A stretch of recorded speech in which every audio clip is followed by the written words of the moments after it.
All right, boys, that is enough setup there. Sorry about the quick little switch out we had to do at the end there.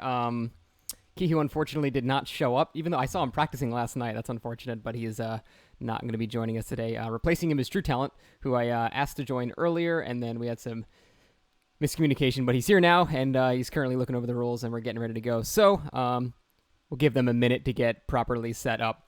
But that being said, ladies and gentlemen, welcome. My name is Scott Jend, and this is the For Honor Tryhard Invitational, a 2v2 tournament consisting of 8 handpicked teams and replacements, made up of tournament winners and, other notable players.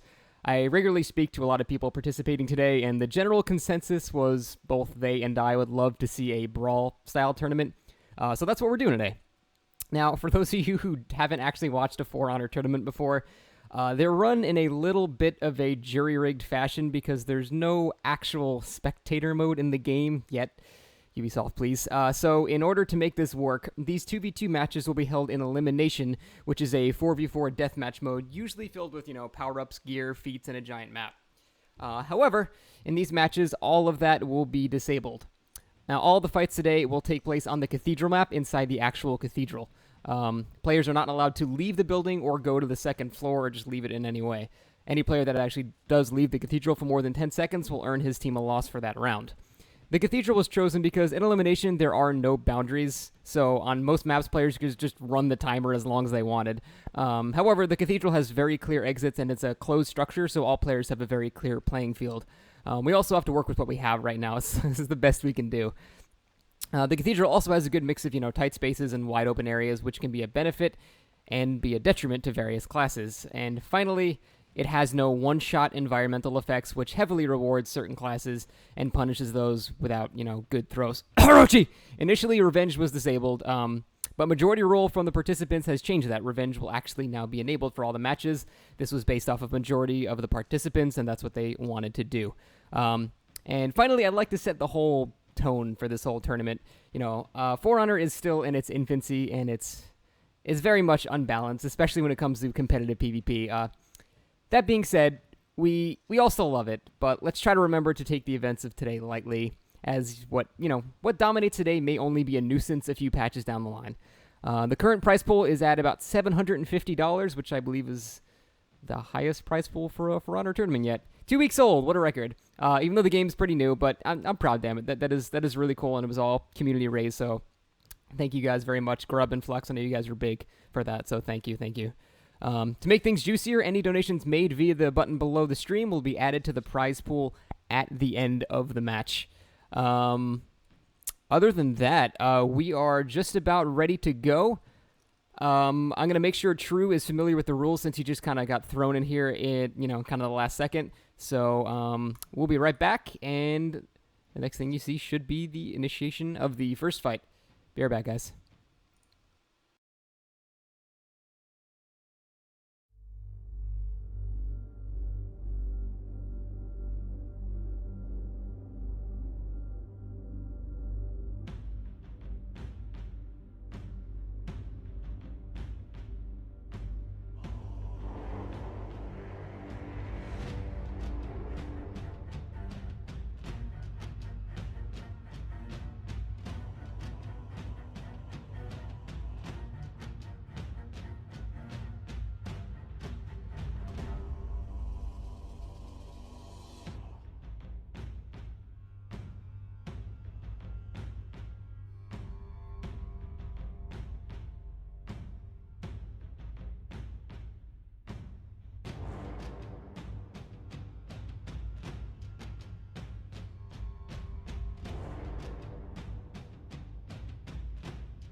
All right, boys. We're just about ready to set this one up. So it's going to be a bit of an awkward beginning. I have to run and go get killed, but this should go well. Hopefully True has got all of the information. It looks like True is actually rocking the Valkyrie. Interesting. Sypher is, of course, rocking the Shigoki versus the Warden and Conqueror that I did expect from Pandaego and Barace. I really wish there was a cooler way to do this, but there isn't. So I need to just run and get my ass kicked real quick. it's so jury-rigged, but it's the best we got. Best we got. All right. Mess me up, fam. Please. Oh, God. Jesus. Alrighty.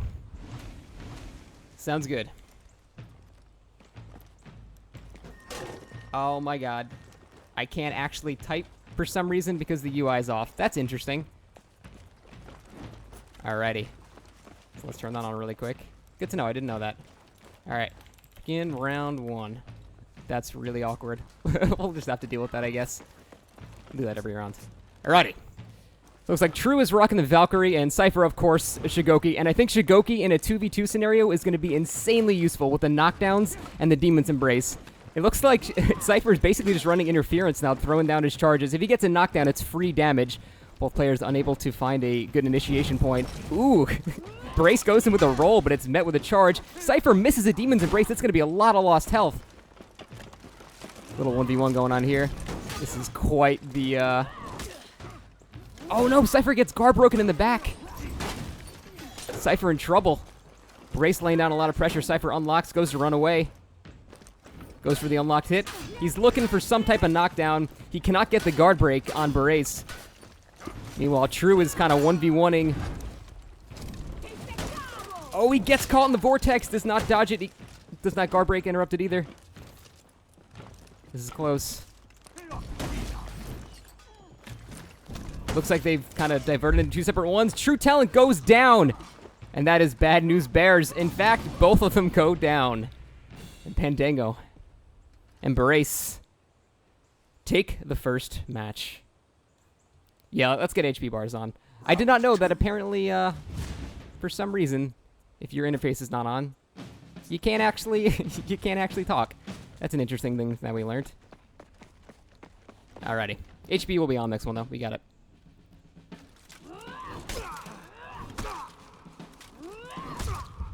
Gear is not enabled, no. Alrighty, boys.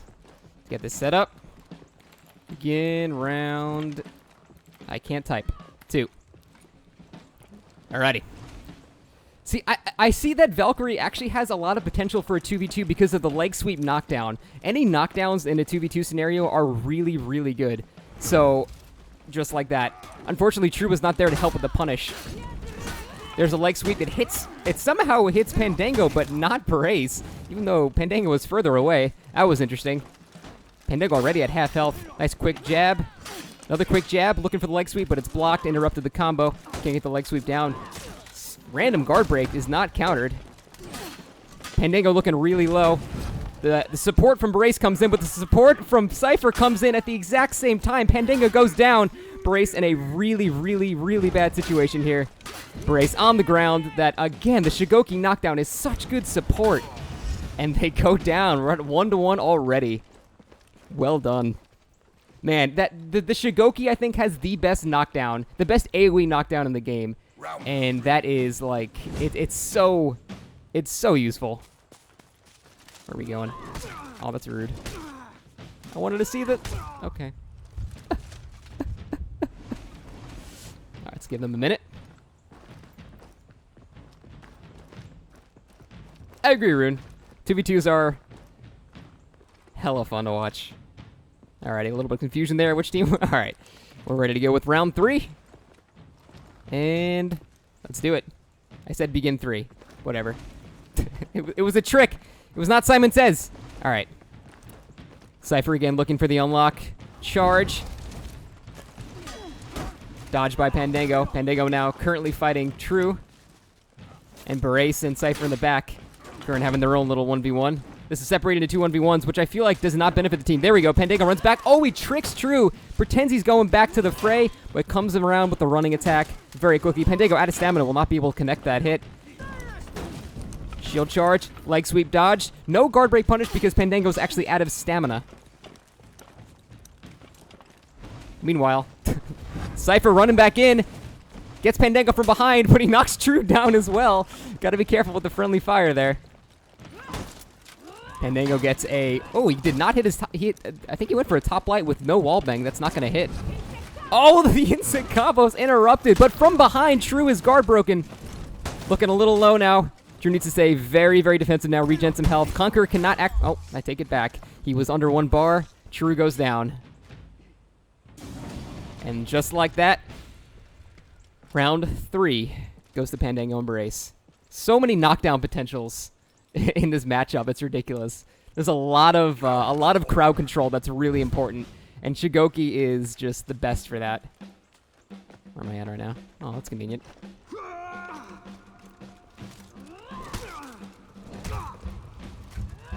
Keehu was supposed to be here, but unfortunately he couldn't make it for whatever reason, so... we have True Talent replacing him. Alright, let me make sure both are in place. Begin round 4. Alrighty. And they're off. Keehu, I'm sorry, not Keehu. Oh man, I miss him. Sypher always looking for the unlock charge because that is it's such a good an initiator. Ooh, Pandaego just stays out of range, punishes with the guard break. Meanwhile, a 1v1 happening behind them. Sypher comes in with the support. Not too much of a punish, only got a one top or side light off. Nice dodge there. Actually punished a Conqueror's shield bash. First time it's ever happened. Incredible. Both players doing 1v1. Sypher gets revenge. Gonna be a big chunk of damage. That knockdown with revenge is so dirty. That's gonna be dead Pandaego. And that is bad news for Barace. You do not want a Shigoki behind you with the ability to knock you down at any point. And oh my god, the damage. Oh my god. And there they go. We are at 2-2, boys. This is an extremely good fight so far. Oh man. That Shigoki with revenge. Oh god. It's just so much damage. It's brutal. Actually, I can just stand one of these geysers, can't I? No, now I can't. Feels bad. Come on, bubble guys are fine. Why is revenge enabled? That was by request of all the participants. Majority rule is that revenge should be enabled. Initially, I had it disabled, but it's what they wanted, and I think it basically allows for more hype situations. So I think that's what they were looking for. Alrighty. Round 5 begins. 2-2 so far. Excellently good fight. Is that even a phrase? No, it's not. Let's go. Both players looking for the... It's really hard to just go in there and commit to an initiation. You need to be so certain that you're going to be able to, benefit from it.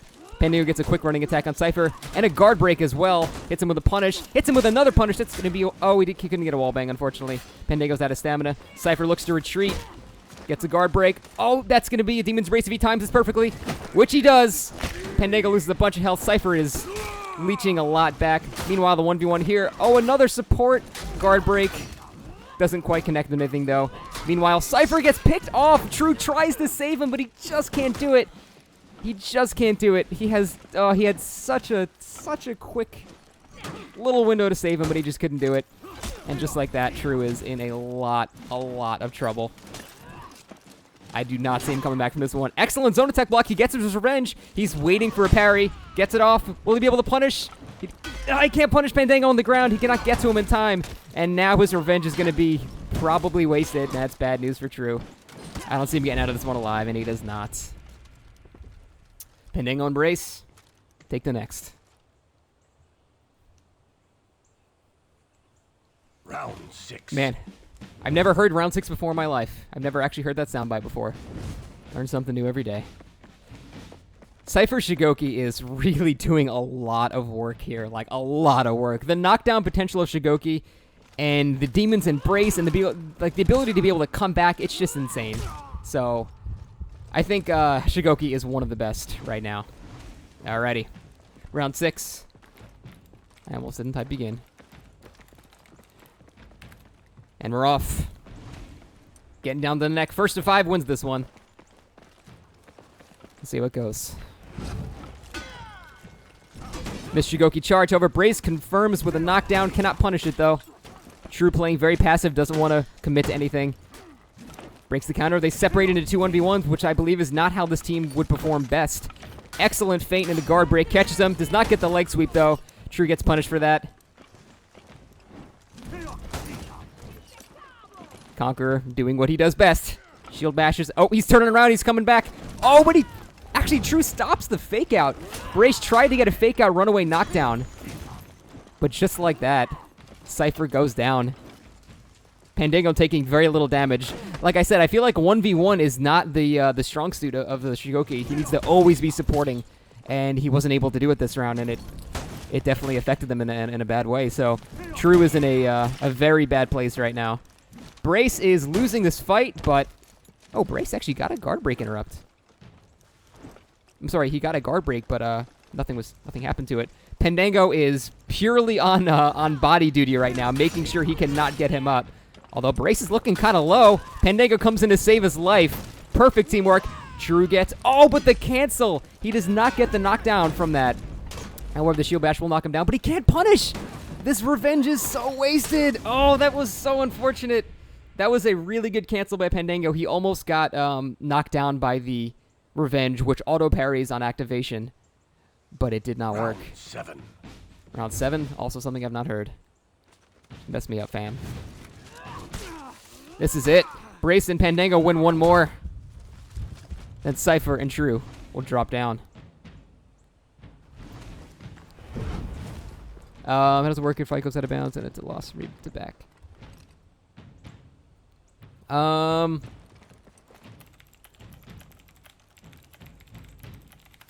It's fine. I can understand. If he's getting pushed back into a wall, there's nothing he can do. Alrighty, round 7. This is the game point. Let's see how this one goes. Alright. Sypher looking for the unlock. The amazing Shigoki dance. Tries to guard break out of a roll. Currently 1v1ing Pandaego right now. Gets a headbutt. Drains all of his stamina. Looking for the support. Did he knock down True? He knocked down True instead. The friendly fire went the... Oh no, went the wrong way. Sypher coming back in. Looking for the support. He's got to aim these charges perfectly. This is Pandaego. Pandaego looking for the punish. Does not get it though. The headbutt again is going to push Pandaego out of the fight. Sypher, an amazing fat roll. Coming in hot. Oh no, the failed grab. However, Pandaego cannot get his Vortex to even initiate one round of that. Meanwhile, how's the Barace True fight going? Not well for True. One more shield bash. Actually, no, he'll be able to take one more hit after a shield bash. But that's about it. Insect couples in the background. Sypher just goes down. Pandaego looking very low, but the execute goes off, giving him all the health he needs. And I think that's going to be it.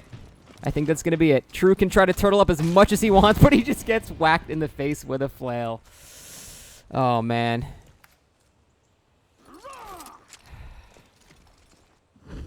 And just like that, Barace and Pandaego take round 1. Well played, guys. However, Sypher and True are not out of it just yet. They're not out of it just yet. There is a elimination bracket in this, and they will have a chance to go after the rest of the initial teams. So we'll be right back, and we'll be setting up the next match. See you guys in a minute.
Alrighty, we are back. Next up, we have NoCos and JLF versus Pete the Legend. That son of a bitch warlord. And Extheleon. I hope that's how you say his name. Just waiting for him to join the other team and we can get this started. There we go. Perfect. Alrighty. I'll be playing in this match as Orochi and dying immediately, as is tradition with Orochi in tournaments. So, for those guys who don't know, let's go over who's actually in this one. JLF is like, I think he's a rep 973,000 Nobushi, but I have a feeling he won't be taking Nobushi to this tournament. Actually, who knows, man? Who knows? Nobushi has not much in the way of crowd control, so I'm curious who he'll take. He might be doing a Valkyrie. And it is Valkyrie, actually. Pete is a tournament-winning warlord, so that should be brutal to deal with. Extheleon is going with Warden. And NoCos is going with Berserker. I have fought him a couple of times. He's actually a very, very solid Berserker. But this should be this should be a tough matchup for JLF and NoCos, I think. Warlord, especially Pete's Warlord, is... Well, he's extremely good at it, so... We'll see how this one goes. And let me just do the whole suicide thing again. We'll be good to go. I really wish there was a better way, but there is not. Ubisoft, please. nice whiff. Oh, why has the Valkyrie got to do it? Why can't we have the heavies from the... There you go. I want that Berserker kill. Beautiful. Alrighty. Make sure everything's set up. Whoops. Oh, look at that toward the camera. How did he know? All right, and we're off. Now, I'm going to be watching Pete because Warlord has... Well, he's got everything. He's got crowd control. He's got side speed damage. He's got incredible throws. He can stun anyone in any wall on this entire map. And, well, we'll see how this goes. NoCos gets a quick chip in on, but then Pete actually counters back with a hyper-armored heavy. Looks like NoCos switches targets. He tries to dodge, but he gets caught in a guard break. Oh, the quick swap. NoCos immediately down. Some big damage on Pete, but JLF is also looking really, really rough. And I don't know how this one's going to go. JLF is... Well, he's pretty screwed, let's be honest. And down he goes immediately. Within 40 seconds. Both down. This is going to be really, really brutal. This is going to be really brutal for JLF and NoCos. I mean, Berserker and Valkyrie is... I mean, the Valkyrie's got the great knockdowns, but Berserker can't really contribute that much when it comes to, you know, a crowd control and a team fight scenario. So this is going to be... This is really tough. And it's kind of down to the hero matchups. It's rough. It's rough. But maybe they'll be able to pull something out. Who knows? Round 2 is up. Let's follow Extheleon this time. See how this goes. Doing some hot circles. Actually, the running attack connects to JLF. I thought JLF hit him first. I heard a zone attack. Oh, he tries to swap his shoulder charge. Crushing counter on JLF. Big fat 40 damage. Oh, but the heavy interrupted by a nice save from NoCos. Guard break in the air there. Beesroom comes in, hits really nothing. Oh god, the Berserker, NoCos, looking for some hot damage. He can't get any though, he's pinned down by Pete. He just can't get any damage in with this revenge, and he goes down, just can't block the attack. Off his head goes. Extheleon looking to punish JLF on the ground, top heavy, and JLF is... Yeah, there's no coming back from this. Even with revenge, he's a dead man. He's a dead man. Extheleon just letting the 1v1 happen at this point. Zone attack comes in. Hits Pete. Gets revenge. Does not get a knockdown, though. Honestly, Valkyrie with revenge in a 2v1 scenario, not much she can do. I mean, you can do a shield bash, but that's not going to go very well.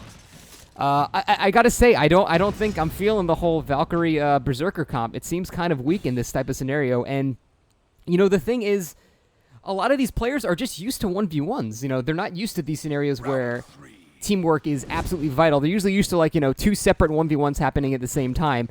And this is kind of a new meta where a lot of people don't quite know how to do it. And I think Berserker and Valkyrie is not the right answer.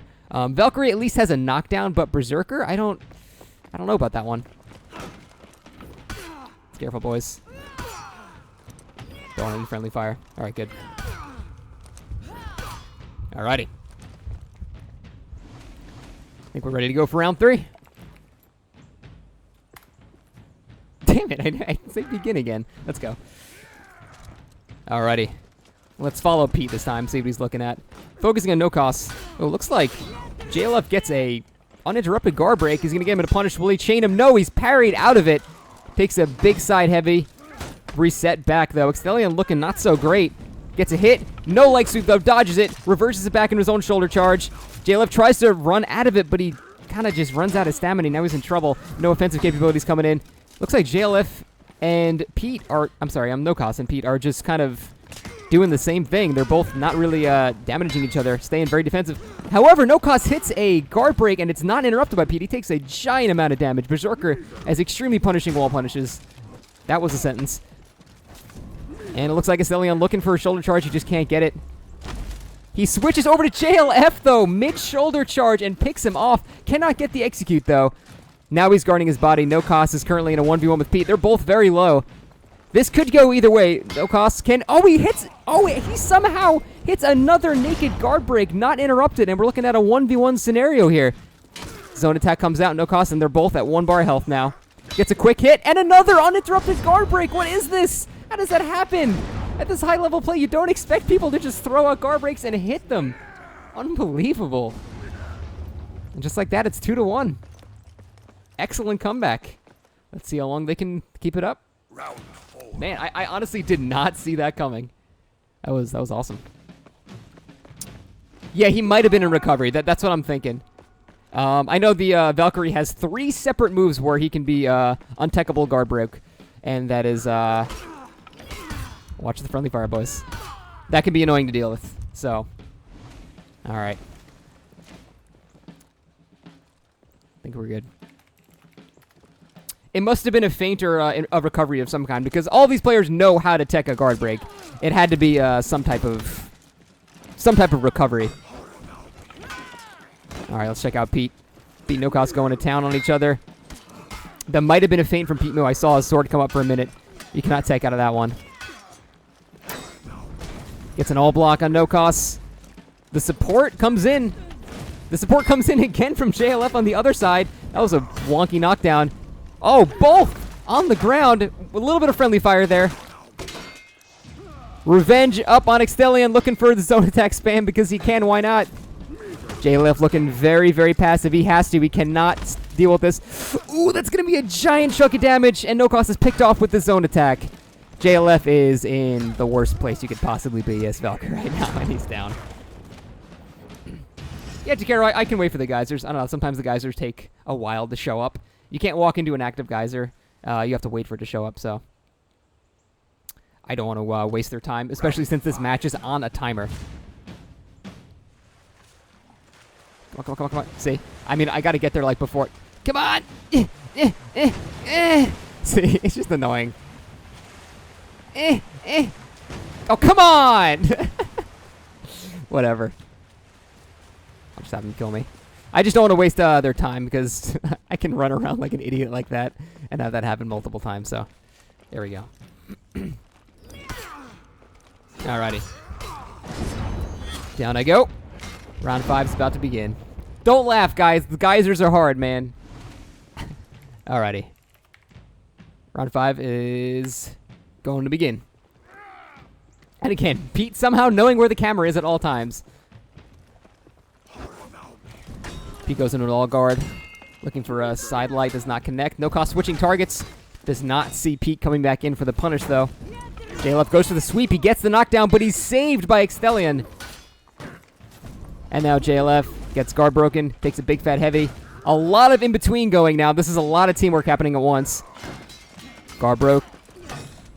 Heavy punish. Headbutt interrupted. Oh, but JLF takes a giant heavy from Extheleon, who again has revenge. And the side switch to JLF again. Zone attack comes out. He is one hit from death, and he does go down. But the execute is interrupted. Pete is in a very good scenario to beat NoCos. Gets the revive up. That's what you get for running away from the fight. NoCos had very little health, but there was nothing he can do. It was a Twitch reaction to stay alive. And, you know, I can't fault him for that. You usually want to regenerate that 1 bar health, but not in 2v2s, man. You can't do that. You can't let them get that back. Not GG's yet, JLF. You got one more. Got one more. So yeah, this is a whole different game. You can't back up like that. You just can't back up like that. It's tough. It's always a twitch reaction once you're, at very low health to go back and regenerate as much as you can. But if you got a dead teammate on the other side, then you're in trouble.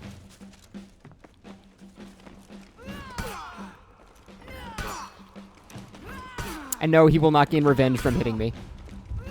That's like a feat in some modes, but they do not get revenge from attacking me. So plus it would expire by the time the fight actually started. All right, round 6. Let's begin. Damn it, Pete! How do you know? All right. Let's watch Pete this time. Pete always goes right to NoCos, I've noticed. Goes for a guard break, does not connect. Like sweep attempt from JLF, does not connect as well. Guard break attempt does not work. NoCos switches target, gets a nice hit off. He's punished with a headbutt poke, which is not too damaging. He can live with it. Extheleon goes for the feint top, does not connect. NoCos doing a couple little light hits, goes for the guard break, does not work. Revenge on Extheleon. How does he always have revenge? It's got to be the Valkyrie's light hits for low damage. Oh no, that damage. NoCos has revenge too. This is going to look chaotic. Oh, Extheleon goes down with a leg sweep. Will he get comboed? He does get comboed. That's going to be it unless he gets saved, which he does not. NoCos with the steal, but it's all right. It's a team game. Pete now looking at a 2v1 scenario. Can he do it? JLF looking very low. One guard break heavy might be enough. Dodges the leg sweep. Masterfully gets the zone off. JLF might go into turtle mode here, but he gets oh no, he gets headbutt poked and he's down. We're down to a 1v1 between NoCos and Pete.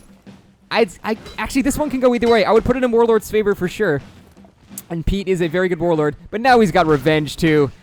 This is an uphill battle for NoCos. NoCos can maybe get revenge as well and even this out, but once a Warlord gets revenge, his headbutts are all instant knockdowns, and that is that's a free win. The feint comes out, sidelight comes out, NoCos just cannot get his revenge, and Pete blows it at the end. Well played, guys. That is a 5-1 commanding lead from Pete and Extheleon. Very, very well done, guys. NoCos and JLF will go down to the losers bracket, I believe, to fight Sypher and True Talent, and that'll be after the 4th match. GG's, guys. And we are going into setting up the next match.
Alrighty. Setting up the next match, another surprising twist! Completely unintentional. It turns out that Durandalcraft is also not here. Apparently he doesn't like money. And replacing him will be Keehu, who was supposed to be in the tournament anyway. So really, we've only had one no-show. We'll go with that. But the teams are not going to be Swordspeaker and Keehu versus KingRichard and iSkys. And this one should be good. KingRichard, I can almost guarantee is playing Peacekeeper. Definitely one of the best Peacekeepers out there. iSkys is going to be rocking the ward, and he's got to.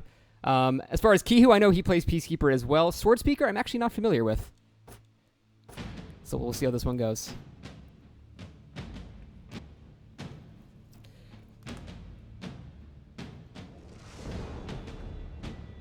Swordspeaker rocking the Warlord. All right, interesting. That is actually a very good support. Warlord is definitely a force to be reckoned with, so. Yep, iSkys and Richard are definitely rocking their mains as well. This should be a good fight.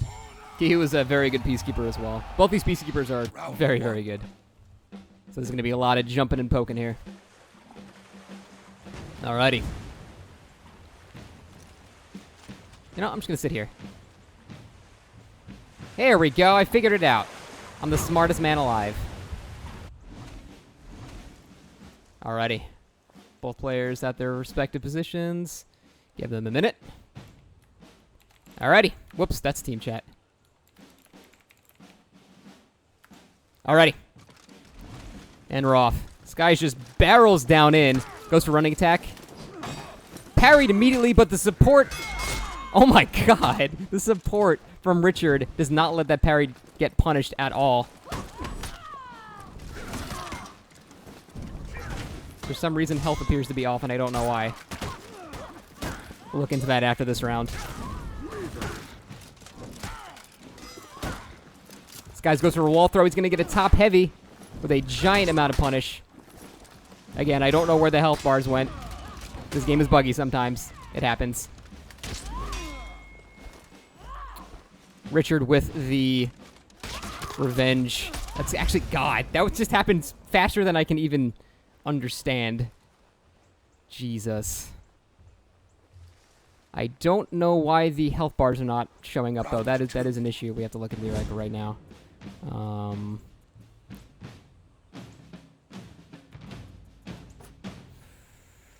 I don't know why that's happening. Fight should be on. Alright, yeah, I don't know why that's happening. That's very bizarre.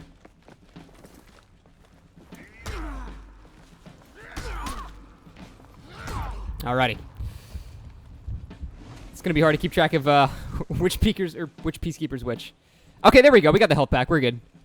We're good. Perfect. Alrighty. Now I can actually see what's going on. Much better. iSkys again barrels directly in. It gets immediately guard broken by Keehu. Gets a triple stab off. That's a giant chunk of damage. Meanwhile, looks like KingRichard's ready as stamina. He's going to be backing up and regenerating that. Leaving iSkys alone to himself. He gets punished for it.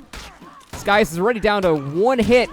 Gets clipped off again. Will that bleed be enough to kill him? It's hard to tell. That may be enough. iSkys goes down. Richard abandoning him even for 1 second to gain his stamina back. He got ganged up on so quickly. And there was nothing he can do.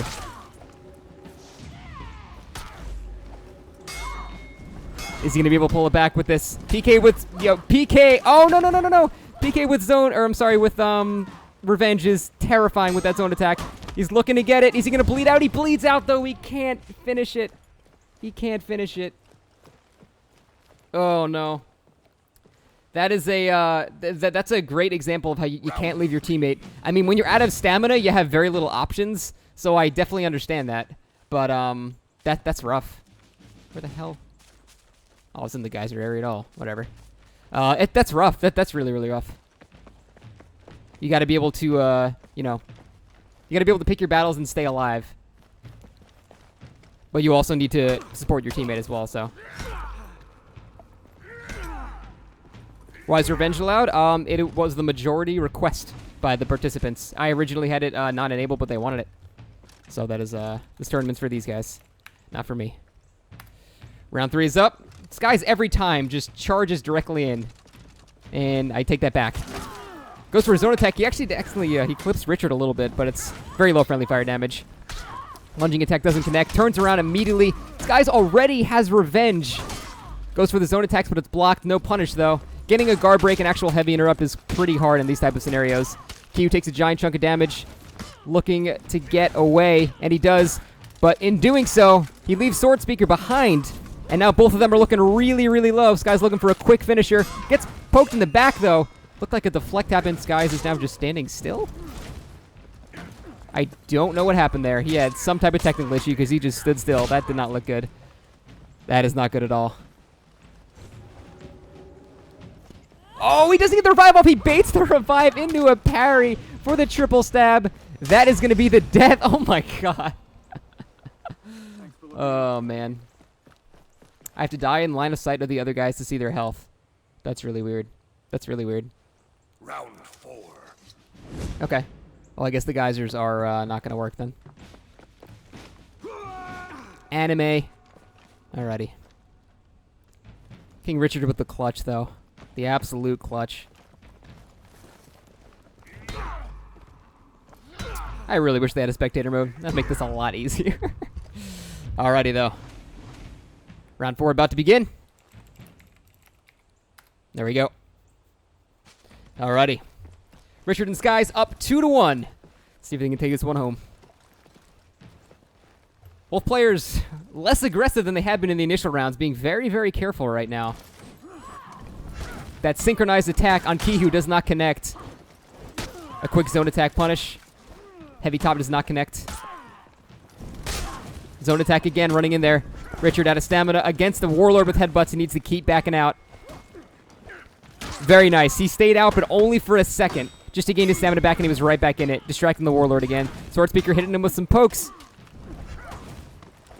Oh, Skys goes into a wall, but saved by Richard. The teamwork is beautiful. That could have been a very large punish on Skys, but he was saved. Meanwhile, I believe Skys just got revenge. He blows it, and he baits the attack with the zone, which has a notably high recovery. keehu falls for it, and he gets auto-parried from the revenge. Well done. Looking for the revive, but he's not going to do that in that flurry of blades. He gets about a half a second off on the revive, but that's not going to work. Well played so far. Round 5. Yeah, it's just going to the Cathedral. Skys and Richard up 3-1. keehu and Swordspeaker need to do a lot to bring this one back. Don't know if they're going to be able to do it, though. The guys that kill me get more revenge? No. That is only in 4v4s when you have a feat that lets you get revenge by attacking. Oh god, I almost forgot the round. Alrighty. Only 2 more for Skys and Richard, and they move on to the next round. Let's see how this one goes.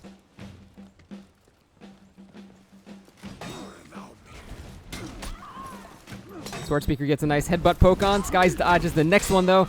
Gets a punish as well. Meanwhile, Richard actually finishes his whole zone. Maybe he wanted to let the second one go. Usually he's canceling that one. Gets right back in the fray. He goes for a guard break, but he misses it. Gets headbutt poked again. The zone attack comes out faster than the headbutt can react, though.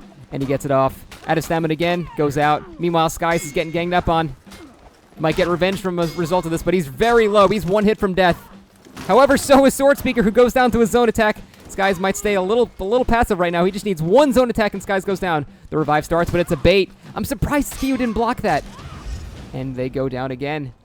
Skys and Richard take round number 5. 1 more, and they will move on to the next round. And Swordspeaker and keehu will go down to losers brackets. Telling you that round 6, I still have not heard that. It's weird.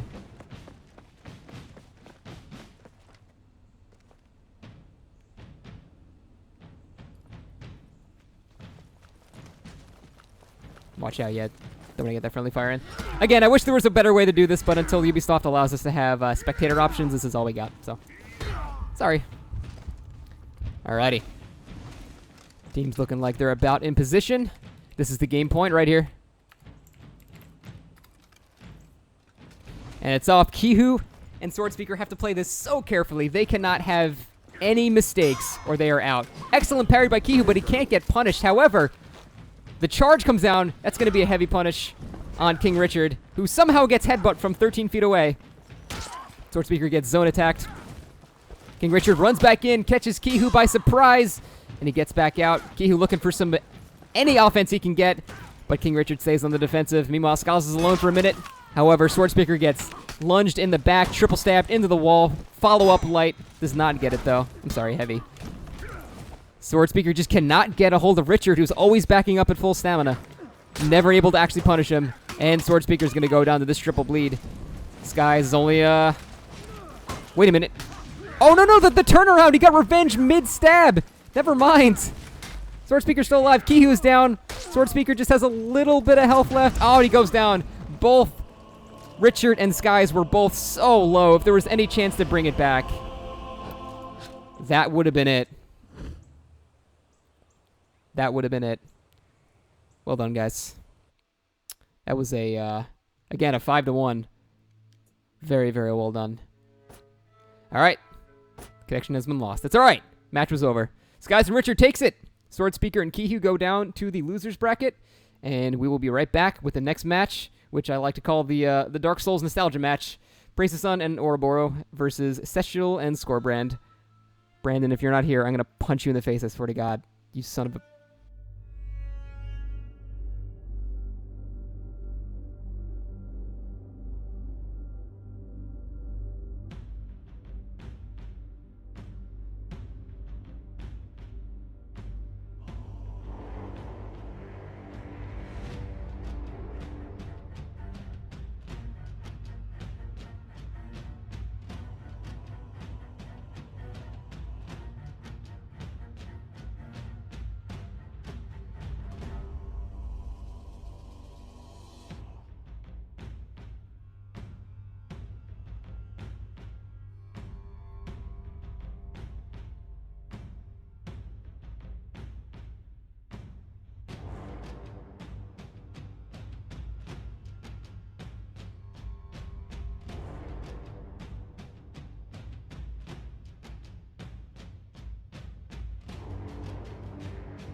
Alrighty, sorry about the delay. We had a another thing. We had another thing where Ouroboros is good old Ouroboros didn't show up. So we have him replaced by Havok, who is another member of the Dark Souls community who I'm very familiar with. We've done tournaments before, so this is still the Dark Souls nostalgia match. I'm still happy about it.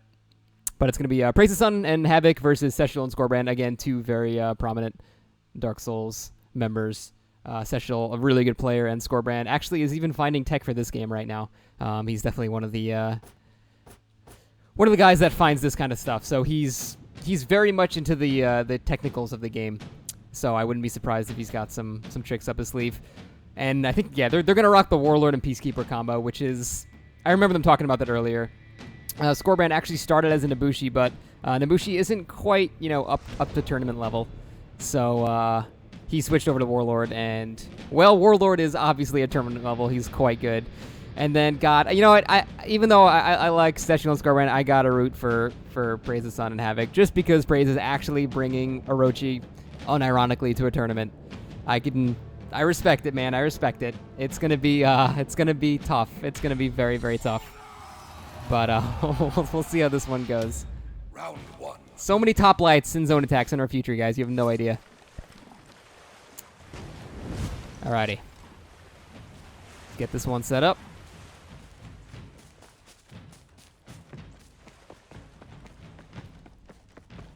Oh yeah, this does count to my kill death ratio, doesn't it? Well, I'm done. My career's over! Alrighty. We're ready to go. Damn it, score. Alrighty. Let's start this one out. Skorbrand and Cestial versus PraisetheSun and Havok. Not Ouroboros. Alrighty. Skor immediately gets a guard break, but his counter guard broken and gets a top heavy from a big fat Orochi. 35 damage to the face. Skor now looking to pin down Havok in the wall. Gets a guard break, mid-dodge. That's going to be a heavy punish. Two separate 1v1s now. Again, Praise gets a nice guard break. Not expecting it. Top heavy again. Almost 2 lights for 32 damage. Havok goes down. Oh, no. Skor's got revenge. That's going to be a knockdown. Praise also gets revenge. Gets no knockdown with it, though. That's going to be a lot of damage. Again, a lot of damage. But then the headbutt knockdown is just too strong. Can he keep it up? He's got one. Oh, he bled to death anyway. Damn. That was an intense first match. Very intense. That revenge, man. That revenge. That is rough. Round 2. See how the next one goes. Honestly, that I think Praise did more damage than I thought with basically guard breaks that were catching them off guard, like kind of interrupting already existing guard breaks. That was the majority of the damage, and if you can do that with Orochi, I mean, you'll get insane amounts of damage. That's 35 damage a punish, so it's definitely very painful to tank a guard break from an Orochi. But let's see how this one goes. Round 2 is up. And let's watch Cestial this time. With his weird-ass checkered armor. I don't get it. I don't get why Peacekeepers have that racing card armor. A top heavy immediately on Skor, who doesn't tech the guard break. Must have been in a feint or something. Two separate 1v1s happening. Cestial takes a big top light. I'm sorry, a top heavy. Havok taking some pretty serious damage as well. Again, all the Praise's damage from the guard break into heavy. Look at this. Every one is just guard break heavy. Every single time. That's the only thing he's done. And that's frankly all Orochi can do. Now Skor is in a really, really bad scenario. He will most likely get revenge. Again, what is with this? He's just guard breaks and guard breaks and guard breaks and guard breaks over and over again. Havok very nicely baits out the revenge. Does not get a knockdown. Havok will be knocked down, but the support, this is all... it's just all top heavies. That was like 6 guard breaks in a row. Unbelievable. I cannot believe that many guard breaks went through without getting teched. That's the thing, though. When you're in a 2v2, you're not always ready to focus on it. You're looking at blocking the other guy, not at teching a guard break. So this is a whole different ball game. And these are players who tech it every single time, and they're just screwing up. They're just screwing up a lot. Havok, did you just miss me twice? Careful, careful. There you go. All right. All right. Orochi OP, please nerf. You can do that with any class in the game. Alrighty. Round 3 is up. We're at 1-1. Let's watch Skorbrand this time. Puts pressure on Havok, gets a poke. Let's see if Praise will do a turnaround guard break. Havok instead eats the guard break this time. I heard a top heavy. I heard a top heavy on Cestial. Amazing. Havok hits goes for the vacuum. Skor swings out of it. Havok looking really bad. Although Skor just runs out of stamina. Praise on support now. Wailing him in the back. Out of stamina for Skorbrand. He's backing up and turtling. Top heavy on Cestial. What else is new? Top heavy on Skor. What else is new? This is the top heavy game. Orochi, top lights. What's happening? Havok goes down. Skor goes down. It is a Cestial Praise 1v1. This could go either way. Oh, the lightning strike hits and the zone attack hits. And Cestial goes down. Praise and Havok up 2-1. Well, I mean, if they keep letting them do guard breaks, I mean, if they keep letting them guard break them, then Orochi's a great character. Because he's got, you know, excellent top heavies that come from a guard break. I just honestly didn't expect this many guard breaks to go untech'd. So I'm a little confused as to how this many are actually hitting, but we'll see how this goes. It's not over yet. This is very bizarre. Alrighty. Round 4. I screwed up. It's alright. Alright, let's watch on Cestial again. Skor whiffs a charge. Doesn't get punished for it, though. Havok with a top light. Crushing counter. Cestial already half dead. More than half dead. Almost gets him in a vortex. But it does not hit. Cestial looking to punish Havok. Almost gets in a vortex again. Cannot get the grab for the triple stab. Havok. Oh, looks like he's going to go run for help, but he turns around with the support. And he actually baits out that running. And he did it again. He baited Cestial again. Looks like he's running away to go help. And then just Skor is now in a 2v1 scenario. Now, when you have shoulder bash supporting that, that is a that is a bad thing to have. Skor is in a very bad scenario right here, waiting for that revenge. Gets nothing from it. And top heavy number 72. What is happening? What? It's just all top heavies. I mean, at that point, just play Peacekeeper. You'll get more damage out of it if no one's actually teching the guard breaks. It's insane. There are so many untech guard breaks happening. I don't know what's happening right now. I'm so confused. Round 5. Oh my god. Alright. I don't know what this is, but it's happening, alright. It's happening. Havok and PTS up 3-1. I just almost instinctively attacked him. That would have been really bad. Top heavies for days. Alrighty. About to begin round number 5. And we're good. Let's watch Cestial again this time. And a quick zone attack on Skorbrand in the background.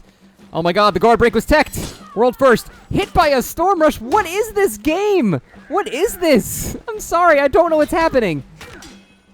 Praise tries to get a couple of hits off on Skor. Interrupted. Cestial taking heavy damage. Does not get Insakaboed. Blocked. Zone attacked. Will he get picked off before he can react? Zone attack blocked. Havok is out of stamina. And then Skor hits another top heavy.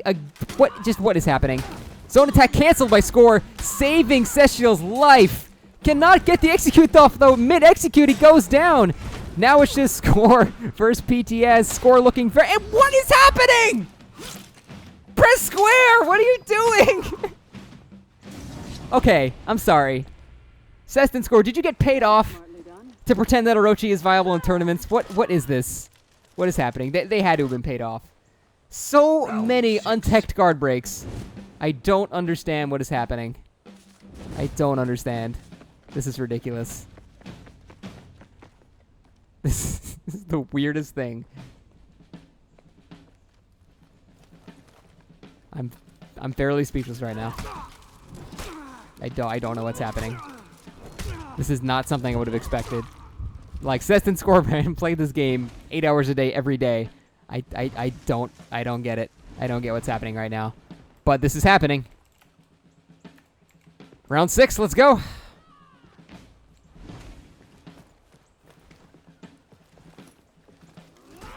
Orochi nerf incoming. I will be so sad. Alrighty. Cestial goes for a couple of hits. Meanwhile, Skor gets a nice little poke off. PTS goes for a Storm Rush, but it doesn't connect. Skor goes for a top heavy, does not connect, but gets a headbutt. Revenge on PTS already. Cestial takes one hit. PTS with like 1 health left. He bleeds to death. Looking at a 2v1 against Havok. Quickly turning things around. This is not looking good for Havok at all. In the back. Will he get revenge to maybe save him? 1 hit and he's done, and he goes down. This is now 2-4. We're going to a round 7. Very nice. You know, maybe, I don't know. Maybe if players aren't paying attention and stuff, Orochi can be good. Yeah, I gotta say, a lot of questionable play coming from Cest and Skor. I just did not expect so many untech guard breaks. Not even during fates, not even during recoveries from other guard breaks. Just standing still and getting guard broken. It's things I did not expect to see in this tournament at all. Round 7. Good to go. Let's see how this goes. Watching Skorbrand now, charging in, does not get anything. Havok goes for a running attack, does not get it. Praise goes for a guard break, does not get it as well. Skor being ganged up on. However, Praise does not tech the guard break, comes out, gets headbutt for a poke. Side light outspeeds the top light for some reason. The world may never know why that's a thing. Looking at a 1v1 now. And I'm sorry, I'm losing my mind. I'm losing my mind. Cestial goes down. This looks like the end for Cest and Skor. Nice top heavy, no punish. All right, that one he was actually mid-attack, so that one I can understand. PTS looking very low. Is he gonna get it? He does get it, but he's immediately countered the revenge. Gets his health back. This is so close. Havok punishing the revenge. Oh no, he gets knocked down, but Warlord with revenge is such a nightmare. The knockdown every time. Will the side light finish him off? No, it's just gonna be a headbutt poke. Oh my god. Oh my goodness. 3-4. We're going into a round 8. This one is getting really close. Really, really close. Now I have the question, do they have text for up to like round 99? Because I know that's a mode. I doubt it. That'd be half the game's file size and sound effects. Alrighty. This one is intense. Begin round 8. Here we go. If Cest and Skor loses one, they're out, but they're bringing it back. They're trying to, at least. The headbutts and revenge are just a nightmare. And in the middle of a dodge, guard broken. Praise just finding every opportunity to hit a guard break. Every single one to hit an untechable. For those of you who don't know, if you're in the middle of a dodge and you are hit by a guard break, you cannot take out of that. Skor already with revenge. Praise in a really bad scenario. You do not want to be against the Warlord on revenge in a 1v1 scenario. But Cestial goes down. Meanwhile, Havok has plenty of health. Will Havok get punished? He does, but... Oh, wait a minute. As long as Skor keeps the pressure on, he can't get guard broken. Now we're down to a 1v1 again. This could go either way. Is he going for the revive? Goes for the revive. Oh, he just almost gets it, and he panicked. He might have just thrown the game right there. All blocks his own attack. This could go either way. Stab and a poke. Side light. If either player makes a mistake, he's baiting it out. Oh, and he actually goes through with the Storm Rush. I bet he thought he was going back for the revive. Oh my god, we are going into the first round 9 of the day. This is a game match. Whoever wins this one is the winner. Whoever loses is going into the loser's bracket. My goodness, this is an intense match, man. This is so intense, I smell spit on my pop filter. Alrighty. I don't know how this one's gonna go. Oh, it's so scary. I feel like if Skor concentrates on getting revenge, he can win it. Because Warlord with revenge is just a monster. Here we go. Last one. Headbutt, no poke. Oh, I guess he must have gotten hit. Nice turnaround guard break on Havok. He's gonna have to turn around and stop the guard break from Praise, which he does. He's onto it. Can't say bad words. This is a professional broadcast. Oh no, looks like... Oh, Havok's got revenge. Can he get any use out of it? He's gotten no use out of it at all. No use in that revenge. The guard break canceled by the shoulder charge. A bit of a misplay in teamwork there. Skor's got revenge, gets the knockdown on both. Havok goes down in one fat hit. Praise now just alone against the Warlord with Revenge. You cannot come back from that. And they go down. Such a good match. Oh my god, the Revenge with the Warlord. That had to be what Skorb was going for. That had to be what he was going for. If you get Revenge with the Warlord, you are an unstoppable force for the time frame. It is so scary to deal with. And just like that, such a close match. That was that was sweaty. As my man Skies would say, that was sweaty. Holy hell. Okay. Let's take a moment to regroup and calm down for a minute, and let's quickly go over how these matches have gone. So, first off, let me record Skies and Richard here. Set that one up. I believe that was 5-1, right? 5-1. Winner, of course, Skies and Richard. They move on. And I forgot to change Poro's name. Let me do that really quick as well before we can go over a quick recap of what's been going on so far. Let me just edit Ouroboros' name out here because he's apparently asleep. Alrighty. Save that. Brackets down. And that was as close as they come. Cestial and Skorbrand take it. All right. So it looks like before we go into the losers bracket, what we have right now, the next round 2 is going to be Pandaego and Barace versus Petemoo and Extheleon, and the other match will be KingRichard and iSkys versus Cestial and Skorbrand. Now for the losers bracket, the next match that we're about to set up, it's going to be True Talent and Sypher versus JLF and NoCos. So let's work on setting that up right now, and we'll be back in a little bit, guys.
Alrighty, we are back for the first match in the losers bracket.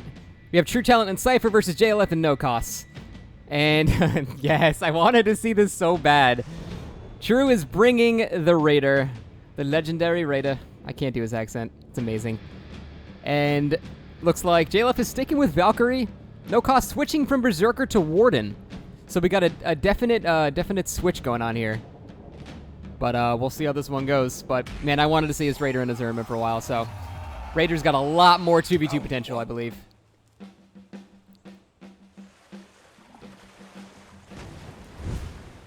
Let's see how this one goes.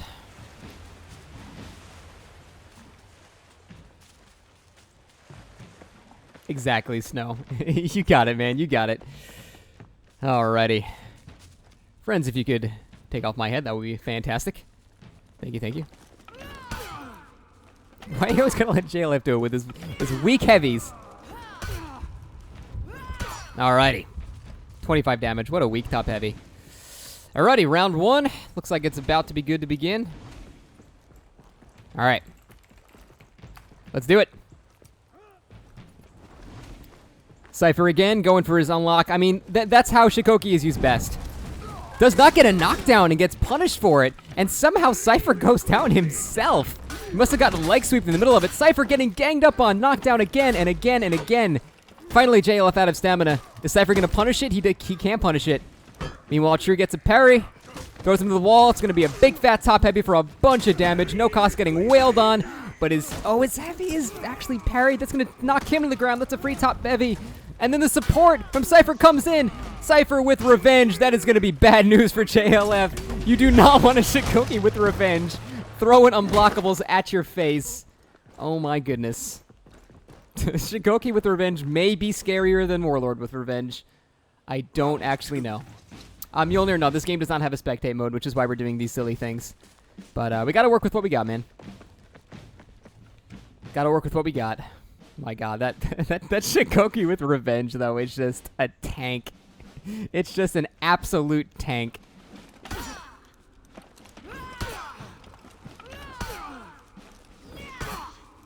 Alrighty. About ready for round two. And here we begin. Alrighty. Let's take a look at True's Raider this time. A lot of running back and forth. A lot of unlocked play here. Reminds me of Dark Souls 2. Making me all nostalgic. Look at this. They're running laps. Makes me feel... I feel at home again, man. Oh, finally JLF throws on the aggression with the forward poke, and they've begun. NoCos tries to get a guard break on True, but does not hit it. Feints the zone, I believe. I don't know. I don't play Raider. I know that's their zone, and they can follow it up as well for way more damage. NoCos goes for a guard break. Does not connect. True goes for the top, disorient, but it doesn't connect. However, Sypher gets a knockdown. It's a little bit of friendly damage, but it's not so bad. JLF blocks the next hit. Going for some Raider damage. I don't know if he should have carried that one out. That was risky, but it's probably for the best that he canceled it. JLF gets revenge. They're going to be moving away from him. He gets knocked down, but he can revenge out of it. True falls for it. He's going to take a bunch of damage, but it's Valkyrie. Oh no, he misses the leg sweep. He can't get him in the infinite loop. True staying safe, but now he's in the Valkyrie loop, but saved by Sypher. Shikoki coming in with the saves. However, he pays for it with a top heavy. Sypher goes down, saving his buddy. Can he finish off? No, he can't. And a double team. Perfect teamwork. And they go down. And they go down. 1-1. Very, very nice. This is, in fact, a twos tournament, the Minecrafters. Hence the 2v2. Alrighty, 1-1 so far. This way. This can go either way. Honestly, both players have excellent disables. I feel like crowd control is one of the most important things. Oh, teams are a bit mismatched here. What's happening? Careful. Let's get in this corner over here. Perfect. Alrighty. And we are ready to go for round 3. Let's do it. Watching Sypher again. Just watch the unlock knockdowns. That's like the main thing. The main thing that Shikoki does in 2v2s is just so many lockdowns. And if anything, at least he pressures the opponent to roll away or just simply get out of the fight. Shikoki has so many possibilities with his charge, and Sypher has been pretty much maining Shikoki since the game came out, so... I'm pretty sure he knows all the possibilities. Oh, he doesn't hyper armor through it. JLF with the beautiful save on NoCos. Sypher wanted that big fat charge attack, but he couldn't get it. Goes for some unlocked. Goes for the knockdown. He gets it, and he punishes NoCos, who is now down on the ground. Nice parry by True. Can't punish it, though, because he's out of stamina. JLF just looking to hang on as much as he can, but there's not much Valkyrie can do in a 2v1 scenario, and boop, Tiger Woods takes him down to the 18th hole. True and Sypher are up now 2-1. 3 more, and then they take it.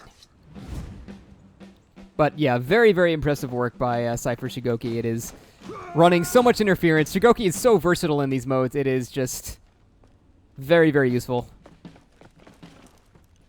I love the confusion. No one knows which side they're supposed to go. Ubisoft, give us a spectator mode, please! Alrighty. What is this, round 4? Round 4. Alrighty. Check out True again. I've seen no running grabs. As he misses a running grab. Spoke too soon. Perhaps it's a bit too obvious at a higher level of play, but I don't know. Shigoki just seems more versatile than the Raider. NoCos gets a disorient, but it's not going to really do much. Immediately switching to Sypher. He gets... Actually, I couldn't tell if he got a hit off. Seemed a bit far away. True blocking the pits. Goes for a top hit, but he in the middle of it gets guard broken, but they're both knocking down. Same result. JLF still gets a top heavy off. True gets his revenge out. NoCos goes down, and JLF again is in the scenario that you don't want to be. Goes for the parry. True feints it.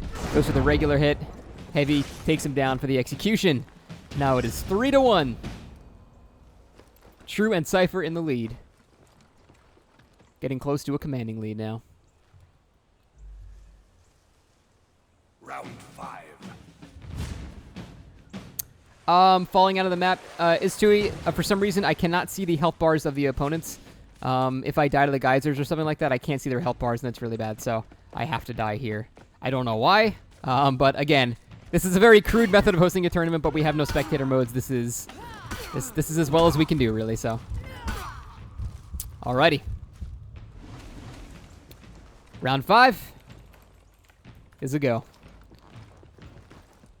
Following Sypher again, doing the same unlock dance that Shigoki does every time. That is the best way to play it. The fat rolls just crack me up.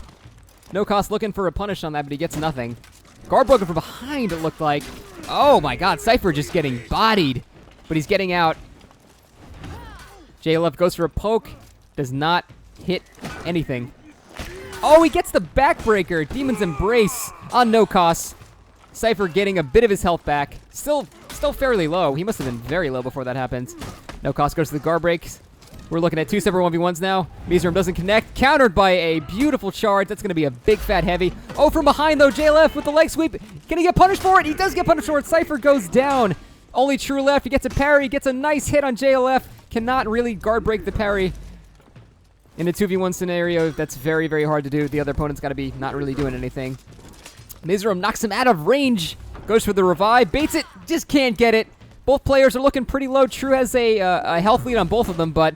Oh, the teamwork. Beautiful teamwork. NoCos made him do a charge to dodge the shoulder bash. JLF catches him in a guard break. True cannot make any use of this revenge. Getting bullied now. Getting bullied again. One more for the win. He can't do anything about that guard break. Even though he gets him, he just can't do it. 3-2. Nicely played by JLF and NoCos. Very nice. Man, these matches have been good. These matches have been very good. This can go either way again. 2 more. Round 6. For Sypher and True. 3 more for JLF and NoCos.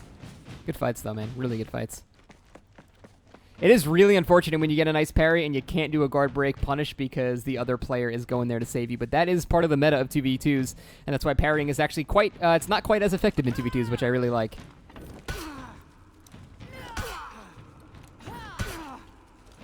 Oh, just give me the ward and... Valkyrie's top heavies are so weak. Alrighty.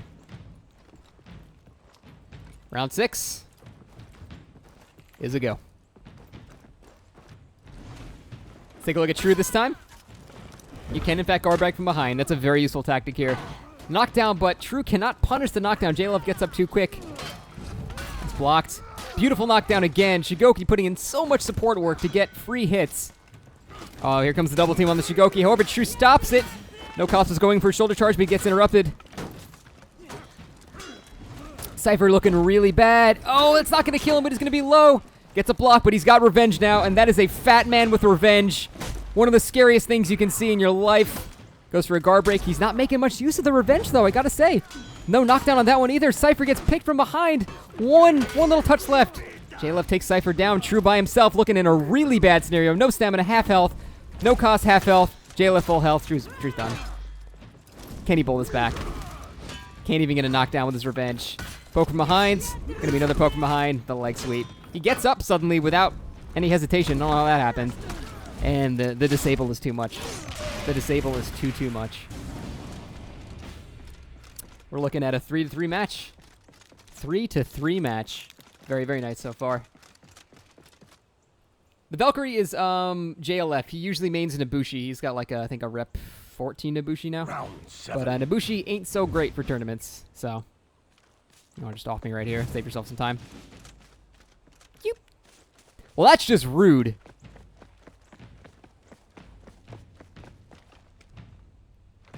NoCos, please. Please. Is this the final? No, this is the first loser's bracket. Let me go over here to not get... Look at that sick dodge. Alrighty. 25, 25, 25, 25. Orochi has 125 health. Alright, begin round 7. Alrighty. I mean, I gotta just watch Sypher. He is doing amazing support work. Into the wall. Will he get a Demon's Embrace from it? He doesn't go for the Demon's Embrace. JLF goes for the support and actually interrupts quite a bit. Oh no, Sypher getting bodied. Takes a wall bang into a top heavy. Zone attack comes out from NoCos, drains a lot of his stamina. Sypher comes out and unlocks, goes to the knockdown. Does he get it? He does. It's gonna be... Oh, but wait a minute. Blocked by environment maybe. I don't know what happened there. Sypher goes down. Unfortunate. And assassinated. Executed. Destroyed. True is in a bad scenario. JLF very low health, but True gets caught. Oh my god, the turnaround! The turnaround! True and Sypher are now at the mercy of JLF and NoCos. They win one more and that's it. Man, I think Sypher got robbed by something in the environment there. I heard a clink and I didn't hear some big club hitting skin, so I think something in the environment robbed Sypher. That is really unfortunate. But it happens. The map's a part of the game, so. There you go. There's some damage. Alrighty. Here we go. This is game point right here. Begin round 8. That's not 9. There we go. Alrighty. This is it. This is the scary one. JLF and NoCos can clutch this. They will move on in the loser's bracket. NoCos hits a guard break, wall bang, top heavy. It's going to be a lot of Sypher's health. Gets miserumed. Rolls out of the vortex, does not get caught in it. True, meanwhile, lands some pressure down on NoCos in the back. Running very low on stamina. Sypher looking for the unlock. Separating into 2 1v1s right now. Guard breaks. Zone attack gets True. No block, no punish. Sypher looking for some unlocks. He can't support his ally. JLF's running interference. JLF looking like he's coming back, maybe. True's got to watch his back. True's looking, well, he's not looking so good right now. NoCos has a commanding lead in health. Meanwhile, Sypher's just keeping JLF, like, busy. JLF comes in with the support. True getting 2v1'd. Can Sypher come in? No. Actually, he knocks JLF down, but it's not enough. Sypher with so little health left. JLF takes... Oh, my God. JLF takes him down. Sypher's only left. True is down. Sypher gets the knockdown. He'll get a punish on JLF. He is at such a disadvantage now. Wall bang into top heavy. Oh, the double. He needs revenge. The leg sweep accidentally hits NoCos. But this is going to be rough, man. And from behind, that is it. True and Sypher are unfortunately out of the competition. JLF and NoCos move on to loser's bracket round 2. Well done, guys. Very, very well done. Good fights, good fights. And that is it for the first round of the loser's bracket. Next up, we're going to go to the next round of loser's bracket. We have keehu and Swordspeaker versus PraisetheSun and XS Havok. Don't go anywhere. We have no sponsors. I'm just going to play the same intermission screen I've done every single time. Alrighty. See you guys in a minute.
Alrighty, we are back.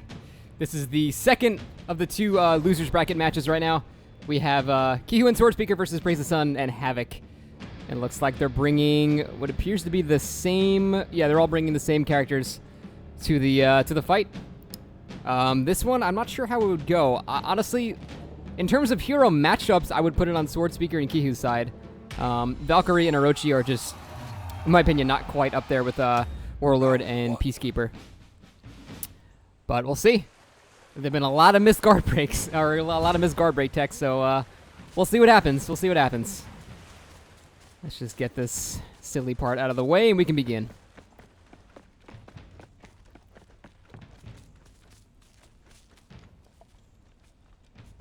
Let me have it, boys.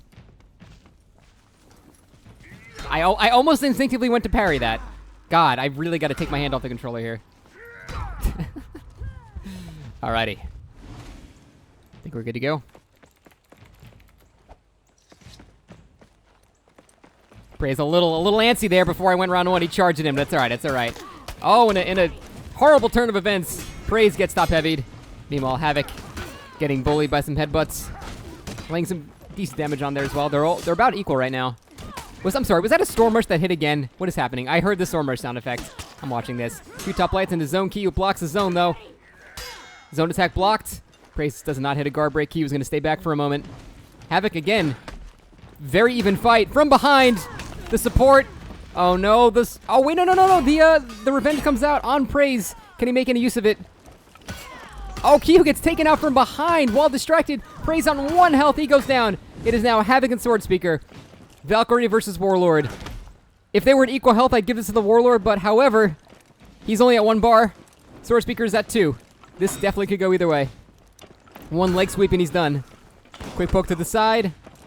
Needs 1 more. Heavy comes in. Headbutt poke.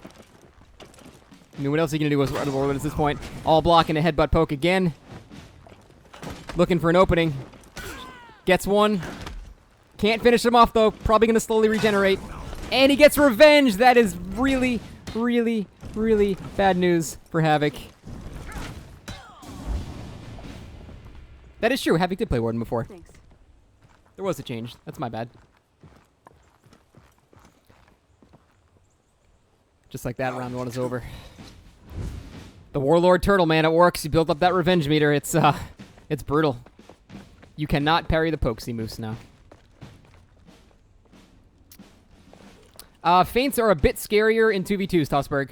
And that is because if you're fainting, you can be guard broken and you cannot tech that guard break. So feints are not quite as important here as they are in 1v1s. That's probably why you're not seeing that many. Friend?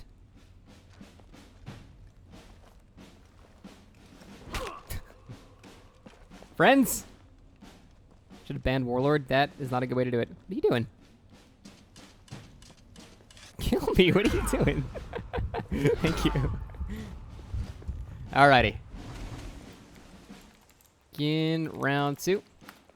We're good to go. Ban Warlord from comp. I don't know, man. Gotta play with what the game gives us. That's why the first thing I said at the beginning of this tournament was not to take everything seriously because the game is wildly unbalanced. We all know that. It's okay. We're just trying to have some fun here. Oh, that parry is going to be into a wall bang, into a big fat heavy. Swordspeaker laying the beat down on Havok right now. Oh, that charge is missed. It's going to be into a wall again. Oh no, Praise is taken out and executed. Havok cannot stop it at all. Again, a Valkyrie in a 2v1 scenario, not where you want to be, and Havok's going to go down from that bleed. He'll get a revenge off, maybe get a few hits, but I don't think he's not going to be able to get out of this one. Can't even get a punish. There's just nothing a Valkyrie can do in this situation. There's just nothing. Staying alive for as long as he can, but you can't come back from that. You just cannot come back from that. Well played. Just like that, we're at a 1-to-1 match. keehu and Swordspeaker, PraisetheSun, and Havok doing nice work. Swordspeaker's requesting a timeout. No. Unfortunately. Unless if it's an emergency, let me know. But we are on a timer here. Okay, no, we're fine. We're good. Okay. Oh no. This might be a loss for them. Okay, we're good. Somebody minimized there.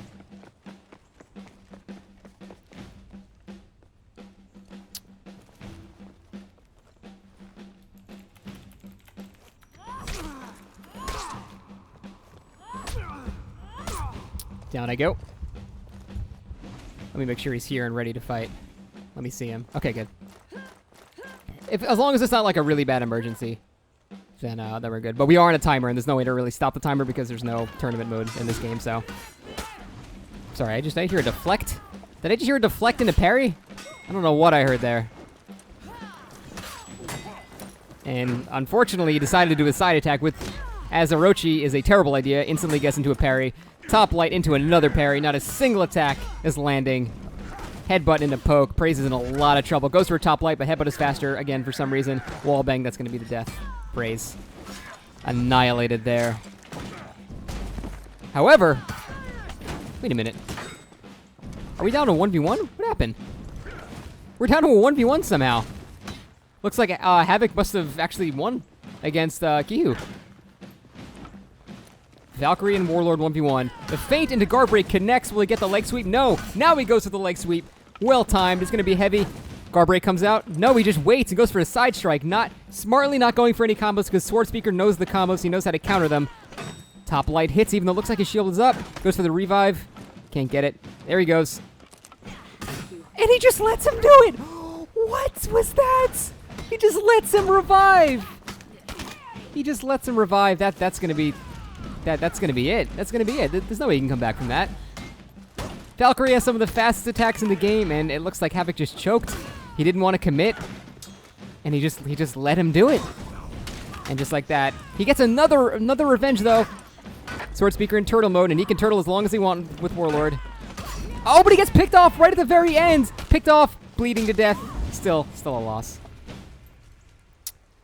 Oh man, that is you can't you just can't let him do that. Even out of stamina, you got to throw an attack. You just can't let your teammate get full health like that. That's I don't know, if I was in the situation, I would have thrown out a random attack. The worst thing that could happen is you get parried, which could happen, but at least you'll stop the revive, if only for a moment, and that's if they time it correctly. So, I mean, I feel like that's better than just sitting there and watching. Alrighty. He's out of range. Maybe. I don't know. Maybe. It's tough. People are very upset in chat for some reason. Such is Twitch life. It's okay, guys. It's a video game. You'll be okay. Alright, let's get round 4. We're good. Alrighty. Watching Praise here. Goes for a top light, but he gets immediately shoved backwards. Stab poke. Stab poke. Will he dodge a second, or is he going to go for a guard break? No, he goes for another stab poke. Such as Warlord life. Top light hits before the next one, though. Guard break is teched. keehu comes in for support. Praise getting some revenge meter up. Will he go for a zone? He does not. keehu's looking to survive.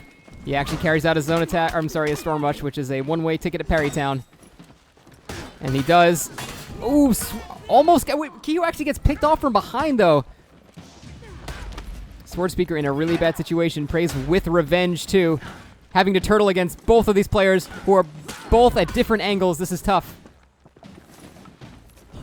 Swordspeaker going to get a headbutt poke. JLF's going to come from behind. Revenge comes off. He's not getting any knockdowns. Both players daftly backing away. And he gets the revenge off! Excellent use of revenge. Both players backed off a little too much, and they're back in it just like that.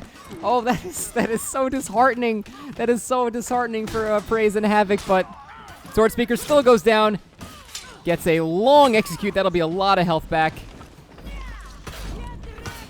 Havok gets the knockdown. That's still going to be... Oh my god, and the body goes flying.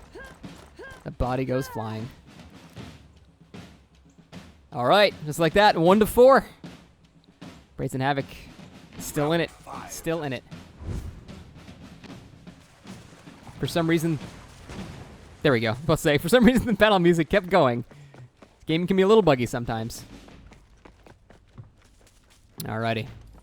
I cannot believe that comeback, though.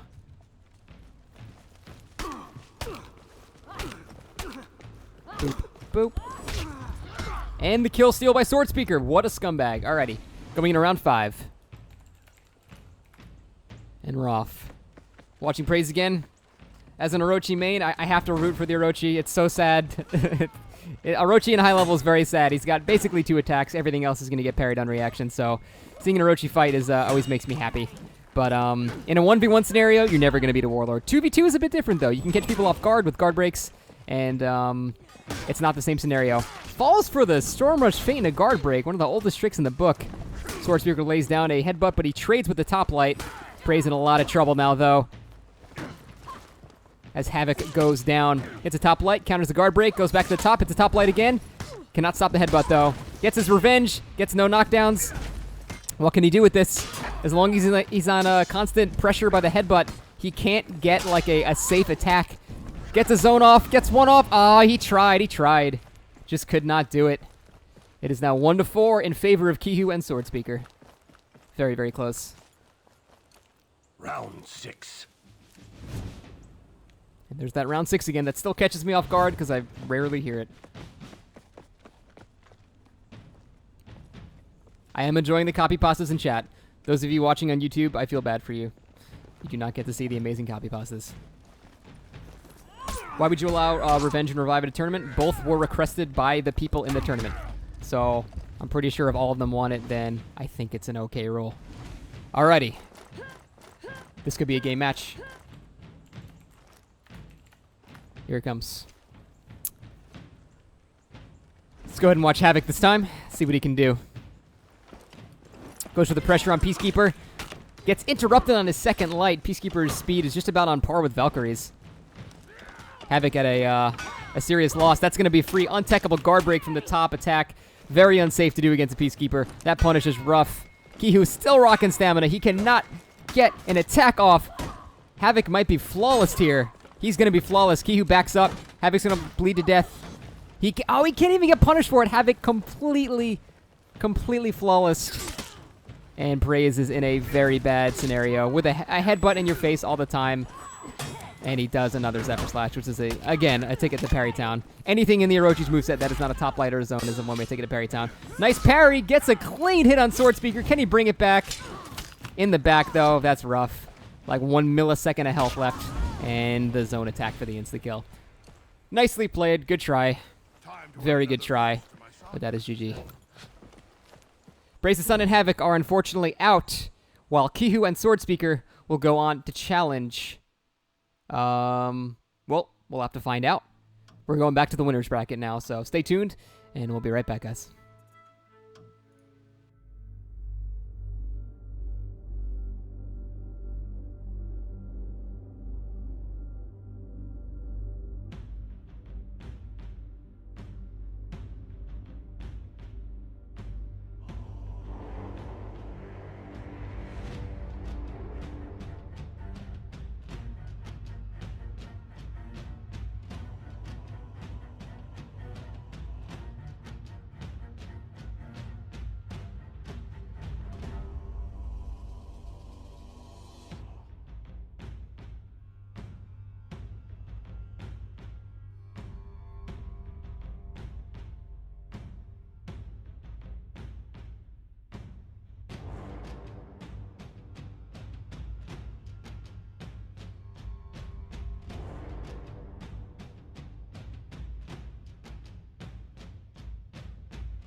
Alrighty.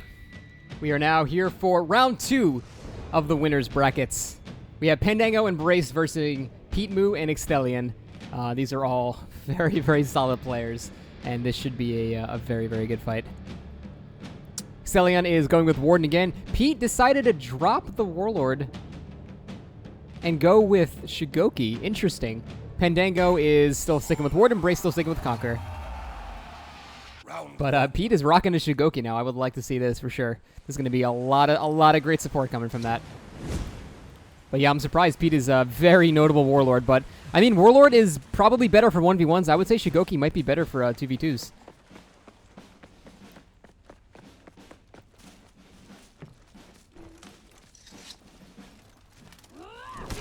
Ow. Ow. God, it does so much damage. Alrighty. Ready for round 1? Let's go. Let's watch Pete's Fat Man Magoo. See what this happens. See what this happens. That's not a phrase at all. Extheleon runs in, tries to get a very quick running attack. Does not work though. Guard break, golf swing. Barace goes flying. Goes for guard break again. Does not connect. Barace goes for a charge. Goes for guard break. Also does not connect. Hyper armor down. Very quick Shigoki dodge, which is hilarious. Hyper armor perfectly used to swing through that shield charge. Swing missed. Unfortunately, Pete is now out of stamina. Pandaego apparently down immediately. Extheleon just full health almost. This looks like domination here. And the Demons Embrace. Probably the best support move in the game. The best support move in the game. While the Shigoki is picking up the opponent, his teammate can just wail on him over and over again. So in a 2v1 scenario, if Shigoki is still alive, you lose. That's it. Like there's no coming back from that. So again, Shigoki is definitely one of the best in a 2v2 scenario. It's so useful. Everything in his moveset, the hyper armor, the unblockables, it's just everything he does is just so useful. Let's see. Alrighty. Round 2 is up. Let's go. Check out Extheleon this time, who just nearly immediately took out, I believe, was it Pandaego? I believe it was Pandaego. I know Pandaego's playing the Warden. They're just running all over the place. Chickens without heads right now.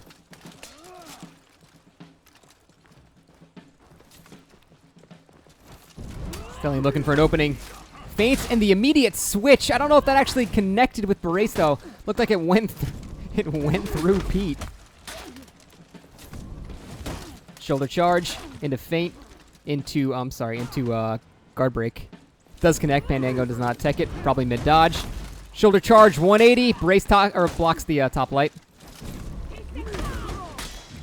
Oh no! The revenge. Extheleon tries to get both at once, but he can't decide which one he wants to hit. Takes Barace, who gets knocked down, who actually gets his own set of revenge. Looks like Exthelion's going to go on retreat detail. Goes for running attack on Pandaego. Pandaego picks off Extheleon, though. Pete with the golf swing. It's enough. Barace's body goes flying. We're looking at a 1v1 now between Pandaego and Pete. Pete needs only a little bit. Pandaego now out of stamina after that headbutt. Fainted heavy. Pandaego looks for the revive, but Fat Man is going to have none of that. He's going to have absolutely none of that. Fainting that into a parry has been a tactic that's actually been used this tournament, so... Oh, Pandaego hits a parry, but he misses the guard break! Oh no, you hate to see that happen! Oh, sometimes the guard break just doesn't vacuum in, and you don't know why. That's so sad. That's so sad to watch. It breaks my heart. Because that should have been heavy damage on Pete, but just couldn't get it off. You know, that can happen with, like, Nabushi and Kensei, but usually you don't see that in a Warden Shigoki matchup. Like, you should be able to hit that guard break every time after the parry, so that sucks. That really sucks. Do I only have 120 health? No, I have 115. I'm a little girl. Alrighty. Begin round 3.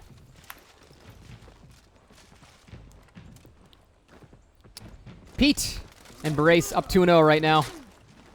Currently spectating Pete looking for... He gets the guard break.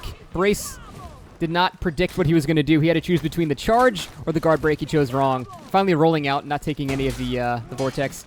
A little bit of crossfire from Pandaego on the Pete.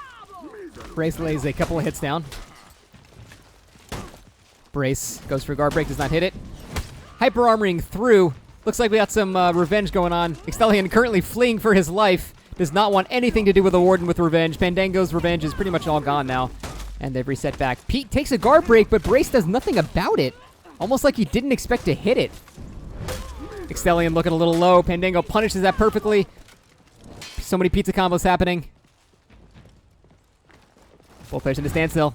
Pete goes for the support, but he doesn't get it. And from behind comes the attack. And Leon goes down. Pete with the Demon's Embrace. Punished for it. Fat Man with revenge. Scariest thing you've ever seen.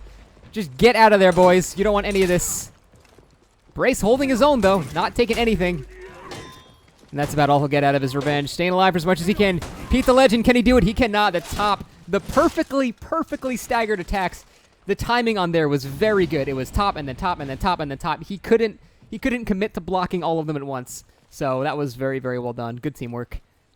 And Pete and Extheleon lose their first round. This is not loser's bracket, this is winner's bracket. You can see the brackets by typing !brackets. Let's get them over here.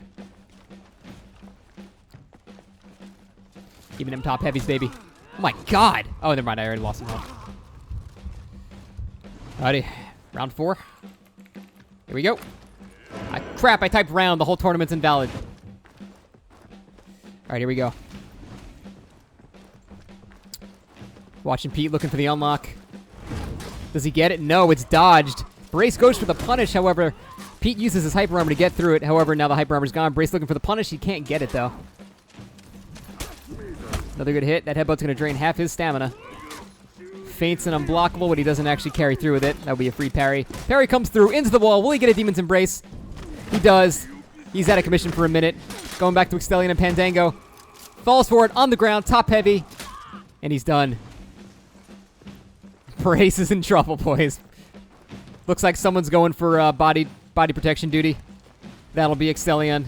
He's staying on the body. Look at them just guarding it. Like they're guarding a nightclub and Barace is some horny girl trying to get in. That was a strange metaphor. Barace knocks him out, tries to get him out of there. All the stamina's gone. He's got just a little millimeter health left. Barace gets his revenge, swings wildly at the air. Not going to get much of a punish. Unfortunately, Conqueror in 2v2 scenarios isn't the best. He's great at, pinning down a single target, but in a 2v2, there's not much you can do there. And so they go down 3-1. In Pete and Extheleon's favor. Round 5. This is going to be tough. This is going to be tough for Pandaego and Barace to come back. See, I don't know. I don't think I'm not feeling the Conqueror in the 2v2 scenario. Now, when he gets revenge, he's got free knockdowns, but I don't know if I'm feeling his support capabilities in a 2v2 scenario, Like, he doesn't have, multiple knockdowns, and his single target is really the only thing he's got.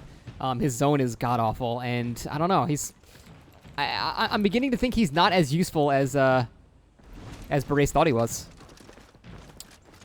Alrighty. Watching Extheleon now. Extremely good Warden player. Oh, the parry on the running attack. Perfect. Oh, apparently Pandaego thought he was out of stamina, but he was not. Crushing counter. And Extheleon is quickly losing this fight. Does not fall for the Vortex. Pandaego does that was like a 720 zone attack. I don't know what happened there. Shoulder charge dodged. Guard break. Countered. Hyper armors through it. He doesn't get the top heavy, unfortunately. There was no wall to crash him into. Vortex hits. Pandaego takes a hit. Extheleon's still losing this fight. Can he get it back, though? And wow, he shoulder charged and also fainted at the same time. And just like that, top heavy into death. Extheleon goes down. Looks like Pete's not doing so hot either. Pete, oh my god, got annihilated. Misses the Demon's Embrace. He's done. That was almost a flawless victory from Pandaego and Barace. Very nice. Round 6. Bringing it back for sure. Looks like we might go into a round 7, 8, 9 here. Which is good stuff.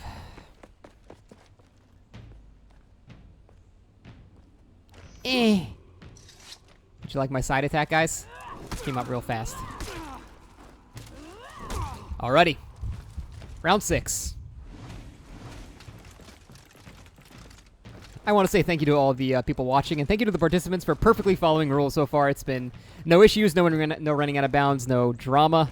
I'm probably speaking too soon. There's going to be a disconnect soon or something like that, but thank you so much, guys. It's going pretty fun. Going pretty fun? What am I saying? I'm so hyped! Alrighty. Pete getting out of the vortex. Counter guard breaks. Oh, meanwhile, Extheleon hits Pandaego with a guard break of his own. Feints the unblockable. Barace goes for the parry. Doesn't go through, though. Barace in the corner with no stamina. He's going to use this time to gang up on Pandaego. When he's out of stamina, Conquer really can't do that much at all. Pandaego takes a giant chunk of damage. Big fat club to the dome.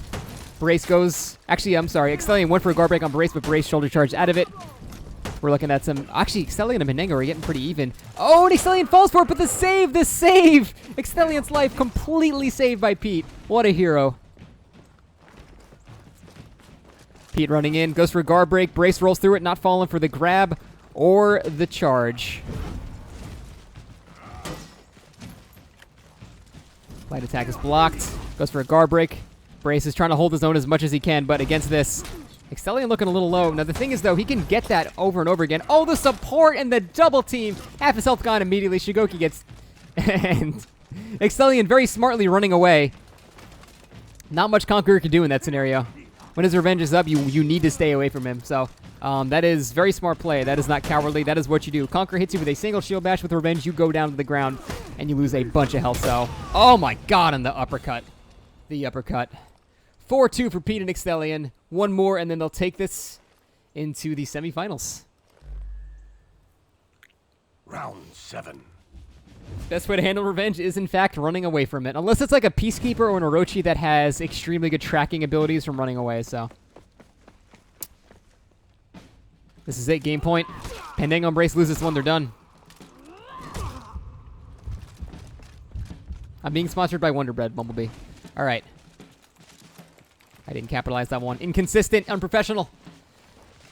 Alright, let's watch Pete this time. See if they can bring it home right now. Get their 5th win. And clutch this victory. Nice running attack from Pandaego. Does a little bit of damage. Nothing too serious. Charge comes in. No one gets knocked down, unfortunately, but Barace takes the bait again. Trades with the hyper armor. Does not go in his favor. Now they're at a bit of a standstill. Barace is kind of where he wants someone in a 1v1 scenario. Cannot connect. Now he's out of stamina. Every time he runs out of stamina, I've noticed, Pete immediately goes for the support, which is very smart. Because, I mean, when a Conqueror's out of stamina, there's really not much they can do. So it's definitely very smart to do that. Meanwhile, Pandaego goes down. And this looks like... Oh, no! Oh, no! The fully charged on knockdown. This looks like the end for Barace and Pandaego. They will go into the losers bracket and fight JLF and NoCos, I believe. No, I'm sorry. They will fight the losers. I'm sorry, they will fight keehu and Swordspeaker. Barace hanging on for dear life, but I mean, as a Conqueror, well, what can you do in this scenario? There's nothing you can do. Good try, good try. That is it. Pandaego and Barace drop down to the losers bracket. Pete and Extheleon move on to the semifinals. Well done, guys. Let's adjust the brackets and move on.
Alrighty. We are back. This is a, Skys, Cestial, and Skorbrand are all from the Souls community. So this should be an interesting, not really grudge, but still grudge match. Looks like everyone is sticking to what they know best. Everyone is on their mains right now. This is KingRichard 15 and iSkys versus Cestial and Skorbrand for round 2. The winner here will go into the semifinals.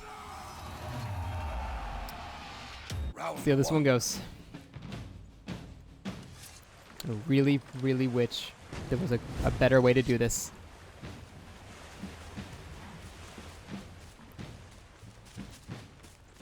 I originally had an idea for a tournament, by the way, because they're all in Discord right now. Like, I have them in their teams. Like, to have a round where I just listen in on them. But I didn't really communicate that with them, so I feel like next time I'll let that be a thing so you guys can hear what they're saying at the same time. I think that could be cool for a round or two. But, you know, we're just experimenting with stuff right now. This is still a very new tournament scene, especially 2v2s is never really done. So, let's get it started. Watching KingRichard right now. Bolts in. Both players a little hesitant to make the initial move. Skor gets a headbutt and a poke. Excellent support. Nice turnaround and parry on Cestial. Triple. Oh, he goes for the double stab into a wall. Nope, no wall connect. Missed a little bit of damage there, but he thought he would be able to get him in the wall hit. It was very close. Goes to the range hit. Punished already. Immediate zone attack. That poison, man. Or that bleed. Whatever you want to call it. Cestial's already done. Actually, no, he gets revenge. No, never mind. Never mind. Skor is looking like a lot of trouble. KingRichard goes down. Skys into a lot of trouble. Warlord with revenge, but he just expires. This is a 1v1 now. Does not fall for the vortex. Headbutt dodged. Into guard break. Skor falls for the oldest warden mix-up in the book. The feint into guard break again out of the... And he falls for 3 in a row. Falls for 3 in a row. Honestly, class-wise, I would have put that into the Warlord's favor. But Skys clutches it with the the triple shoulder bash into feint guard break. Round 1 is over. Well played.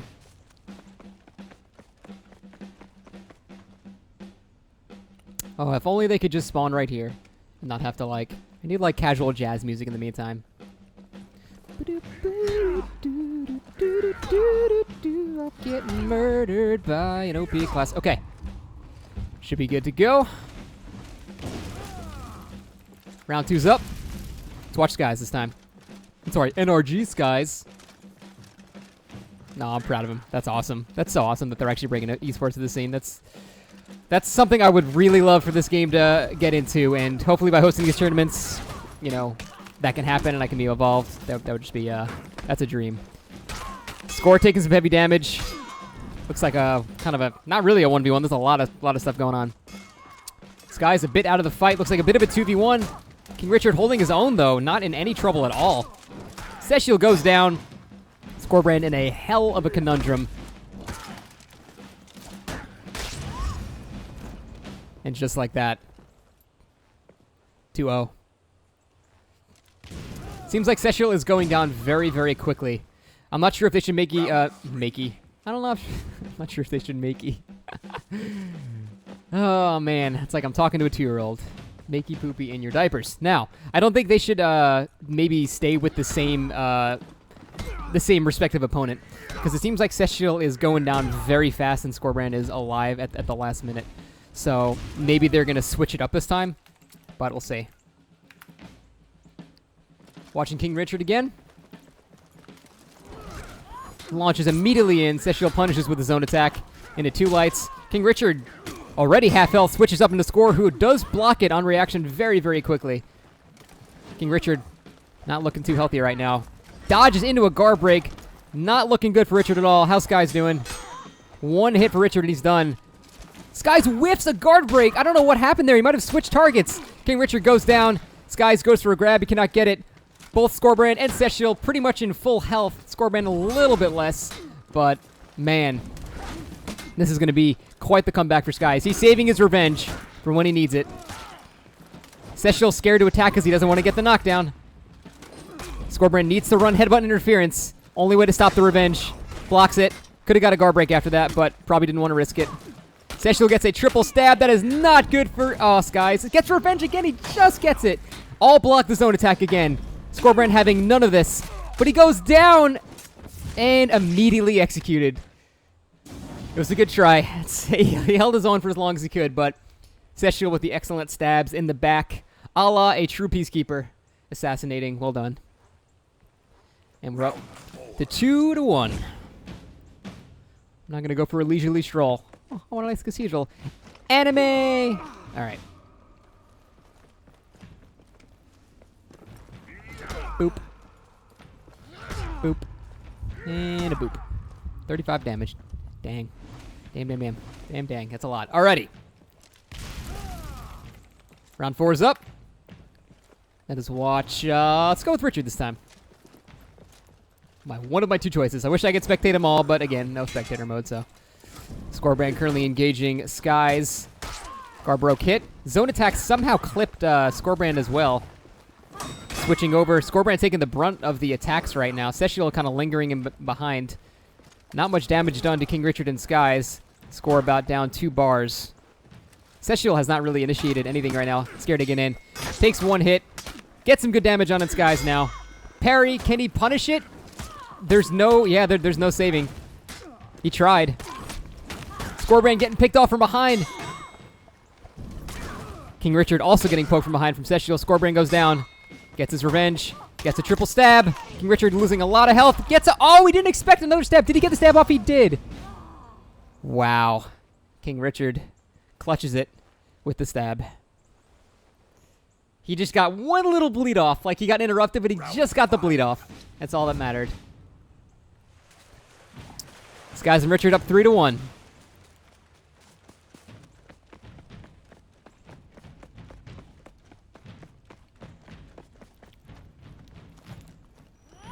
I love when Peacekeepers walk up to you. They look like they're just creeping at you through a window, like...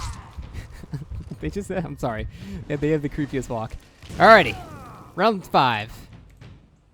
Let's do it. Spectating Skies now. Been mating a Warden pretty much since the, I guess, first alpha of this game. Currently the only player, I think, on an actual esports team for this game. All by himself. Headbutt and a poke. Skor blocks it. Headbutt and a poke again. You're a Warlord. What else are you going to do?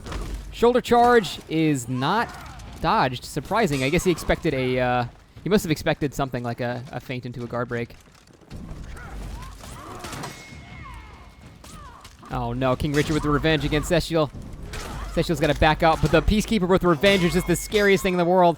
All guarding as much as he can. Headbutt and a poke. Out of stamina. Cestial goes down.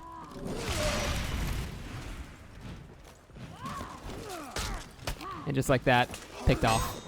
Gonna bleed to death. Oh, he gets revenge right at the last second! Goes for the headbutt. KingRichard just backing up. Almost out of the cathedral. Skies kind of just... And he didn't have to go in. He didn't have to risk it right now.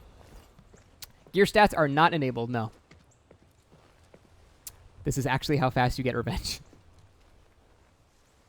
Peacekeeper is particularly dirty, though. Peacekeeper builds revenge very quickly with each stab. So if you ever get guard broken by Peacekeeper, you will get revenge, you know, very, very fast. This Orochi's like 0 and 30. Man, come on! I'm trying! Oh, God. I don't know how to defend against this. Warlord OP. Alrighty. Round 6 is a go. If Skies and Richard take this, they move on to the semifinals to fight Pete and Extheleon. Skies takes a uninterrupted heavy. However, Skorbrand is punished heavily for it. Cestial not falling for the Vortex. Guard breaks out of it. Random guard break comes out. Skor not expecting the turnaround 180 hit. Skor not dodging too many guard breaks. I'm sorry, shoulder charges. Skor goes with the support. He gets clocked in the face, though. Skor looking very low. This might be the end. Skor misses a guard break. Gets revenge. Skies does feint the attack, though, to not fall down. However, Warlord with revenge. Very scary. KingRichard takes down Cestial. A little bit of health, too. If Skor can turtle up... Oh, with the cleave zone attack. This is so close. This is so close. Both players with 1 hit left. This is a 1v1 between KingRichard and Skorbrand. Both players with 1 bar. Skorbrand, I believe, would have a higher revenge meter by now. And Skor clinches it. So close. So close. 4-2. 4-2. Skorbrand and Cestial just hanging in there. Round Just 7. hanging in there. That zone attack by Skorbrand at the end there, cleaving both of them, was very, very well done. The wide sweep was perfect. Very, very well done zone attack. I love the initial confusion as they all run around in circles. Whatever.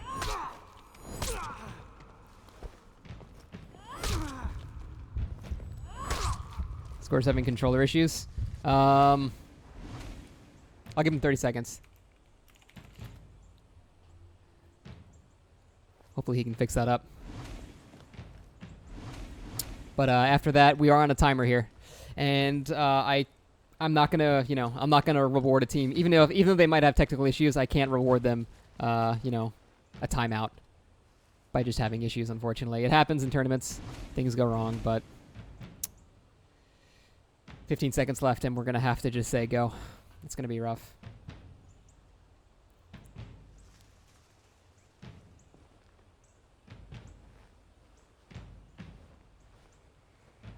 There really isn't one yet, Maloney, is the problem. Alright.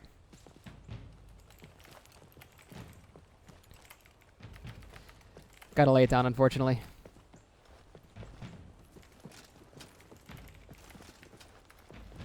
Alright, round 7's up.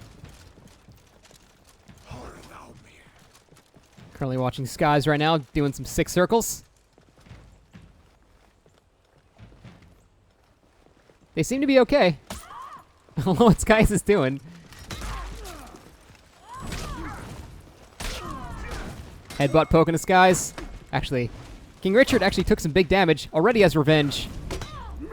Score with the poke. Beezroom comes in. 1 hit, not 2. iSkys controller also disconnected. Wow, that is amazing timing. KingRichard looking to pick off Cestial, and he does. This may be it. I don't see Skorbrand. I don't see Skorbrand clutching this one. And that is it. KingRichard and iSkys move on to semifinals. Cestial and Skorbrand will be fighting JLF and NoCos right after this, actually. Round 2 is now over. We'll be moving into losers brackets right after this. Stay tuned, guys.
Alrighty.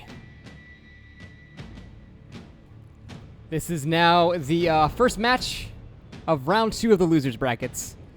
Cestial and Skorbrand just fought. They'll have to fight again versus JLF and NoCos, who do not want to be knocked out here. Whoever loses here is out permanently. There's no coming back from this. Whoever moves on will move on to the losers brackets semifinals, and they can make it all the way back up to winners. They'll have to win twice in the grand finals, but it is definitely possible. Round 1. So let's see how this goes.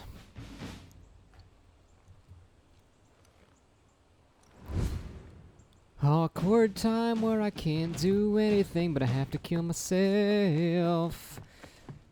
I need some sort of jazz music in the meantime. Gotta wait for them to kill me, and they're running around not knowing where to go. What, was that necessary? Why didn't you stop comboing? Alright. Alrighty. Round 1. Let's do it. Currently spectating Skorbrand. These guys just fought in the last match, fresh from a fight. Stab poke onto, was that JLF or NoCos? I guess they just blended together like that. Excellent throw into the wall. Going to be a side heavy for a big chunk of damage. Side light hits, headbutt hits, poke hits. Looking in a lot of trouble for JLF.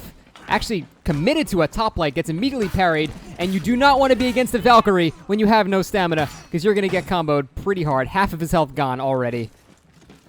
This is looking bad for Skorbrand. Oh, the teamwork is real. Shoulder charge hits. Skorbrand gets his revenge. Is this going to be enough?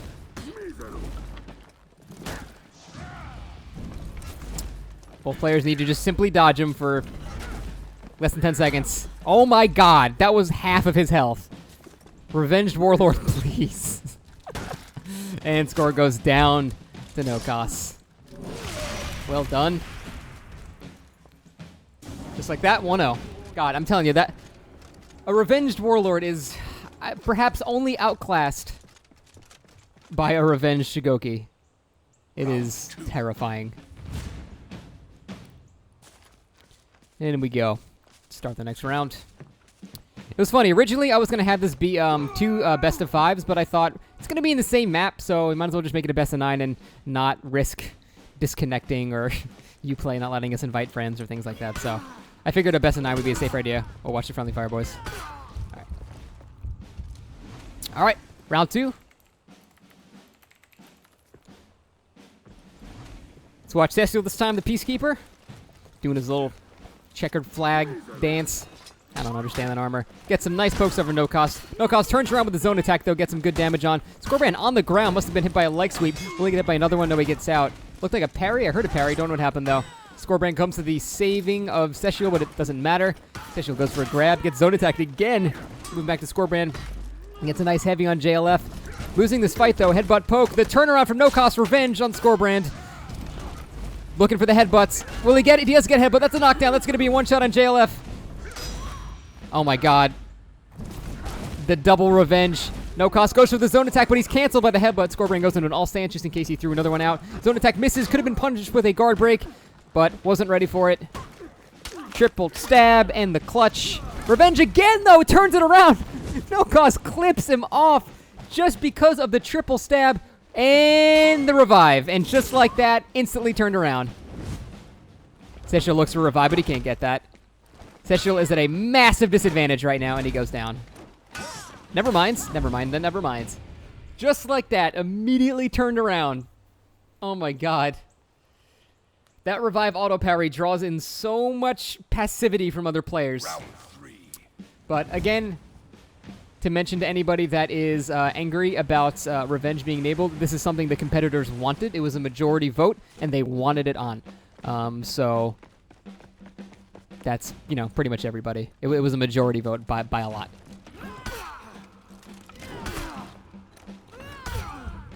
Down I go. Or thought I would. I almost zone attacked. Alrighty. Round 3 is up.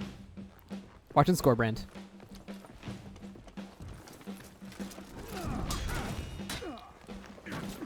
Oh, an uninterrupted guard break. Immediately switching over to JLF.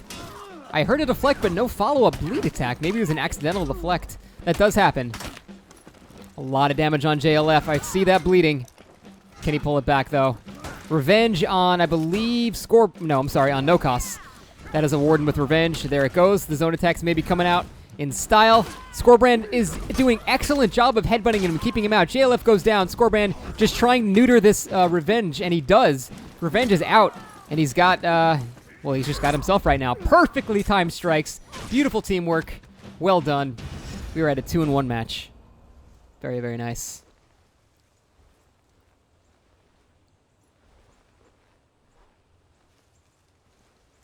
Round 4. Moving on to round 4.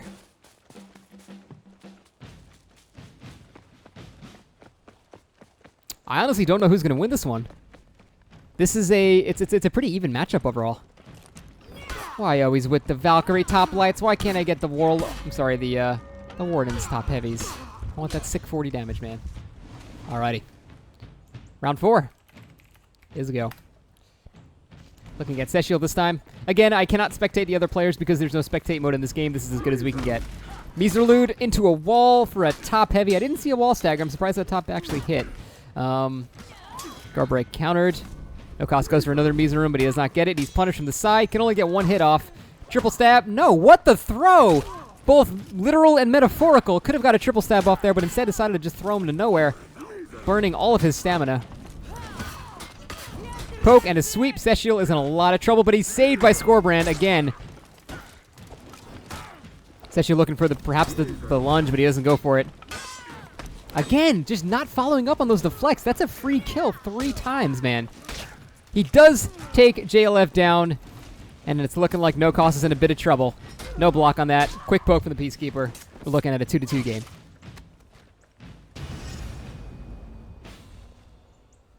So many accidental deflects, though.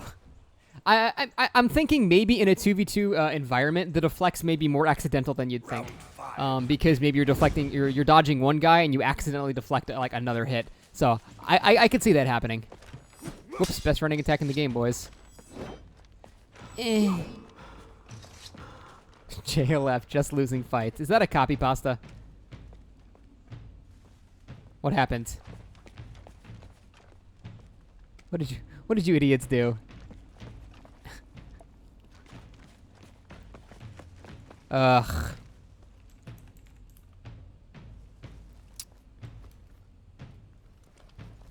I don't know what to do in this scenario.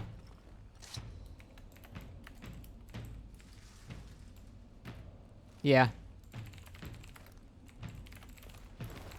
I guess one of them hit the other one.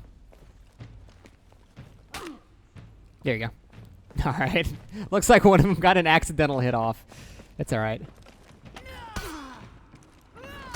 DQ, nah. It's fine. They both took exactly the same amount of damage, so it's fine. There are a couple of options there. Let's just go with this one for now. Let's not waste any more time. God, what even round is this now? Round 5. Alright, let's go. Just restart as a best of 5. Yeah, I suppose that could have worked too. That would have taken more time. It's okay.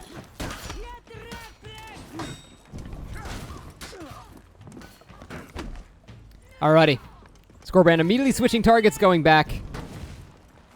JLF in a wall. Will he get punished? He does because of the hyper armor on the heavy swing. Cestial immediately goes down. Skorbrand is, well, I would say he's kind of screwed. He might get revenge from this, which he does. Gets no knockdowns from it, though, and wastes a little bit of time.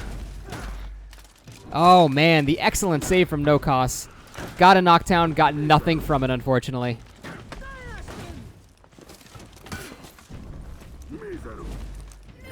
This is not looking good for Skor. Gets another revenge. Does not get a parry. However, he does get a knockdown on NoCos. Just needs one more hit. That'll be it. NoCos goes down. And another knockdown because revenge is silly on Warlord. Headbutt. Poke.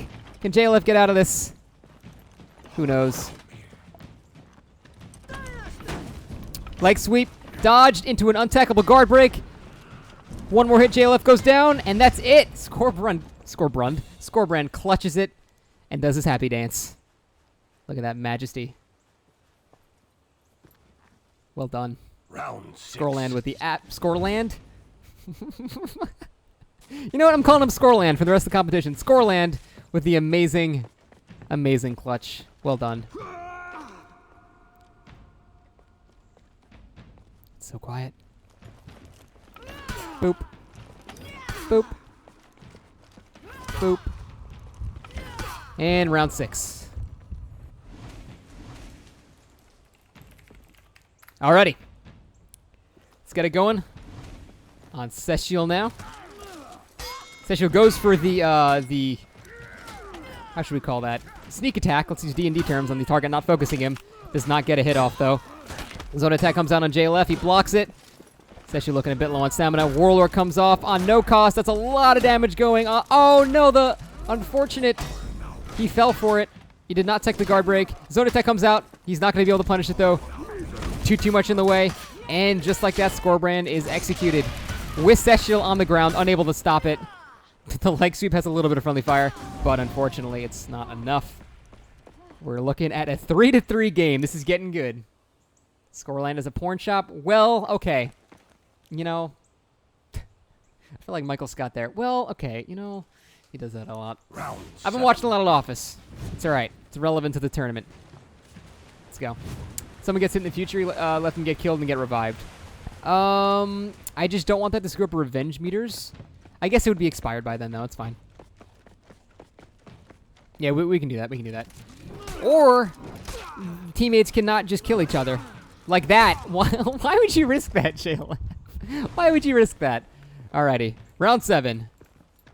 I didn't say begin, but whatever. Just go.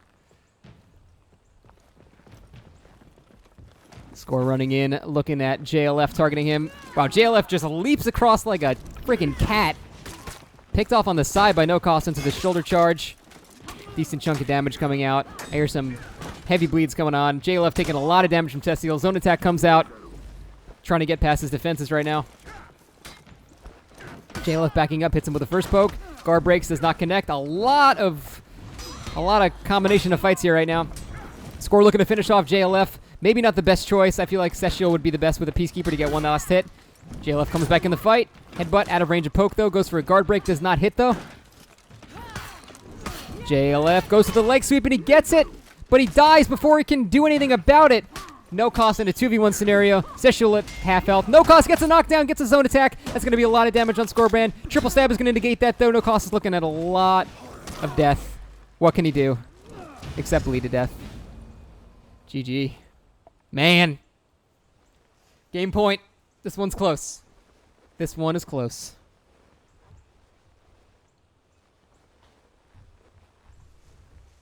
Round 8. Round 8. You never hear it, you never hear it. Scoring Cestial with one more, and they will take this to the next round in the loser's bracket. 25, 50, 75, 100. I can do math. Alrighty. Game point, round 7. I mean 8. Whoops. Alrighty. Let's look at Skorbrand now. Skorbrand's doing a lot of work. Goes for guard break. It's teched immediately. JLF goes for the poke. Does not get it, though. Side light follows the headbutt. Guard break teched again. Resetting back to neutral. Looking for some kind of opening. Meanwhile, Cestial fighting NoCos. About equal. NoCos at a little bit lower of a life amount. Cestial goes for the blind side. Does not work. Skorbrand might be switching targets, and he does. But he got kind of stunned by something. Getting wailed on in the back. Skorbrand is getting, I think, hit by JLF in the back, or maybe Cestial friendly fire. That's going to be a knockdown. Half his health gone. Will he get another knockdown? No, he dodges out of it. Knockdown. Oh, but the counter revenge. JLF does two sweeps, and Skorbrand goes down. And just like that, they're both down at the same time in 2 separate 1v1s. And we are going to a round 9.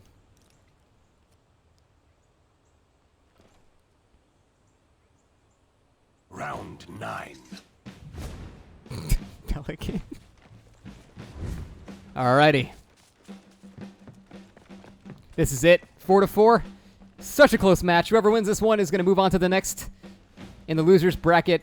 Whoever loses is out permanently. Please kill me. I hate my Orochi life. Just let it happen. Alrighty. This is it.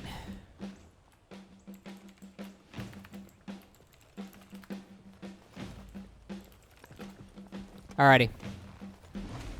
Watching Skorbrand for the final match, round 9, 4-4. Whoever wins this one goes into the next round of loser brackets. Whoever's out is gone for good.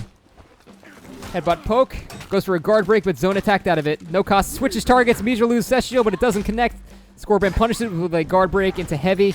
Headbutt poke again. Headbutt poke, but it's dodged. JLF laying down some smack. NoCos immediately goes back to Cestial. Gets a bunch of damage off on him. Cestial looking in some bad trouble. Picks off JLF, though. It's looking the 2v1 scenario. Not looking good for NoCos. NoCos is just trying to hang on now. Trying to build up his revenge meter. That's all he can do. He gets it. Gets his own attack. Cestial deflects it. Doesn't follow it up again. Now they just need to play defensive, run out this revenge timer, and they've got the win. That is not running out the revenge timer. One more, and that's it. That's going to be the bleed. That's GG.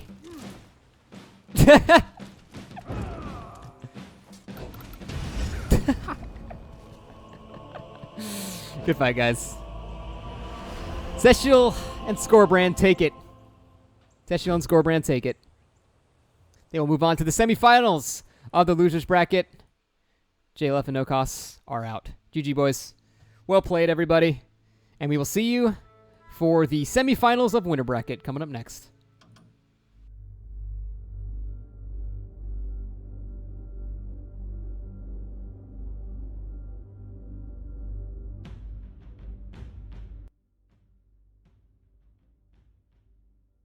I lied. We'll see the next round of loser brackets next.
And we are back with the final set for the losers bracket, round 2. We got Pandaego and Barace, keehu and Swordspeaker. Oh, Barace is giving me his hot tactics in chat. They can see it, Barace! Looks like they're rocking the same setup. Same setup as last time. Should be good.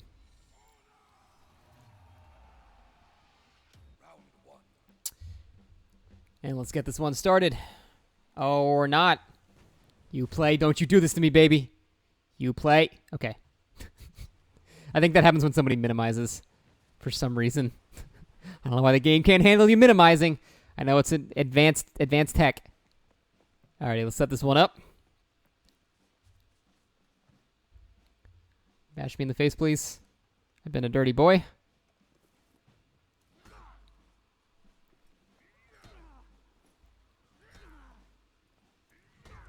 Alrighty. keehu was teaming with Sypher, but there were a lot of issues with people not waking up on time. Alrighty. Here we go. Let's watch Barace this time. Let's see if he can lock down anybody with this Conqueror.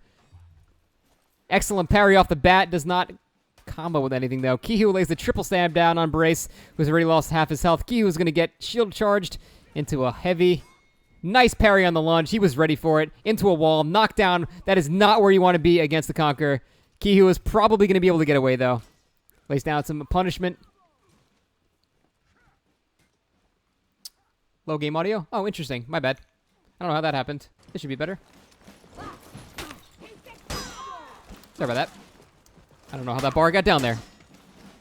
Barace gets picked off. Pandaego looking to try to stay alive. Gets his revenge. That's going to clean up Swordspeaker. And the double cleanup. 2 top heavies in a row. Pandaego clutches that. Just immediate 2. Immediate 2. Amazing.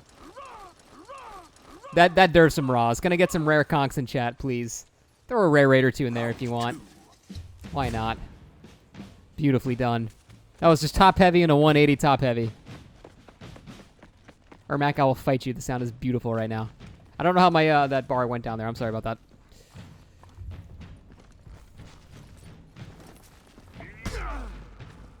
I like how Swordspeaker waits for everyone to leave. He's smart about this. There are them rare conks. Delicious. Alrighty, get ready for round 2. Round 2 is up. Let's go. Let's follow Pandaego this time. I almost called him Pandaego. Pandaego Unchained. Let's do it. Looking for the running attack. Tries to get it on keehu, but keehu's ready to guard. Meanwhile, Barace gets a charge off and nothing comes of it. Gets caught mid-dodge. It's going to be a heavy punish. Pandaego looking to tangle with keehu right now.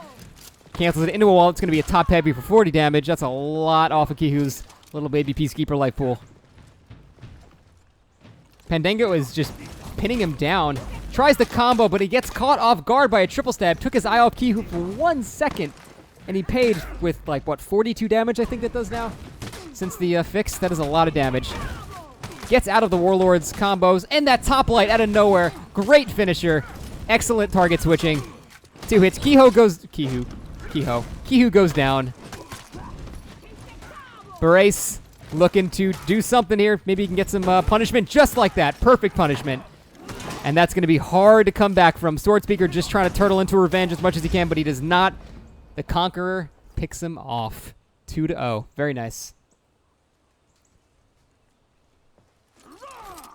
A lot of good switching by Pandaego. A lot of swinging into doing 2 lights and then doing a top heavy into a 180 and taking the top heavy to a different target. It's getting a lot of people, which is really, really cool.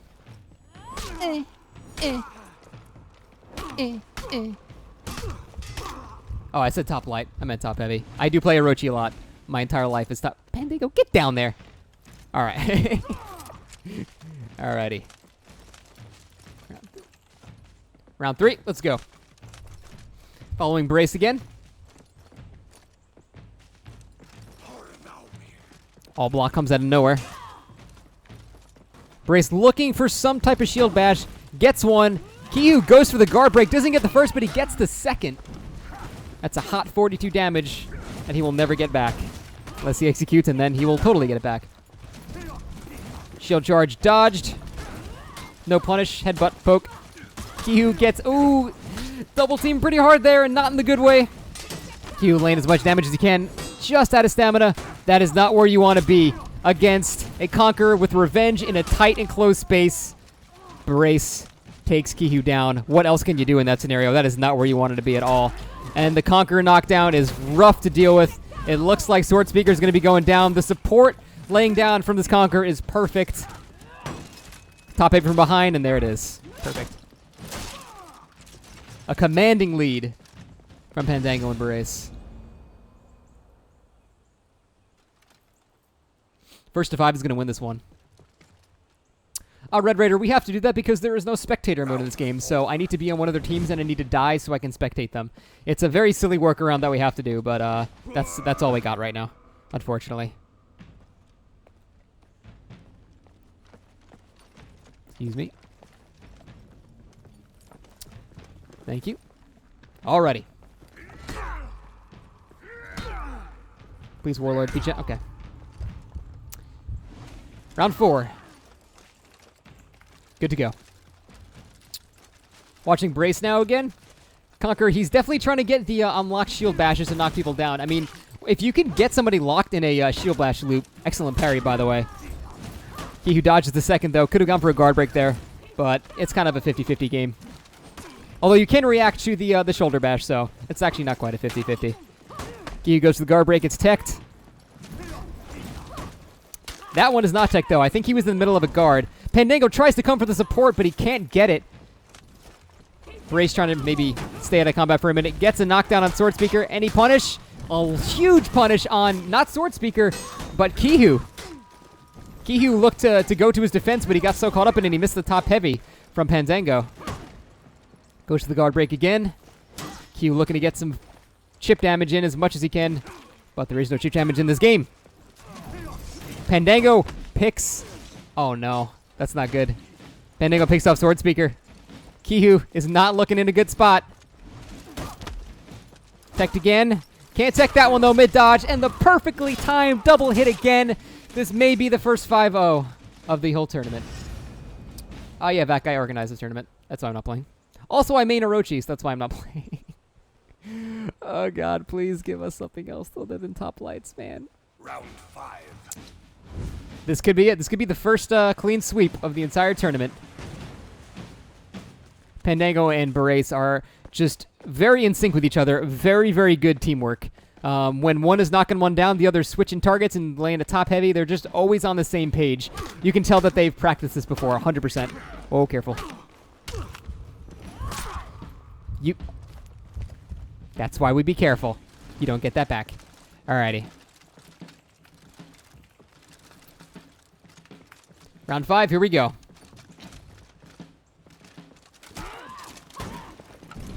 Just like that.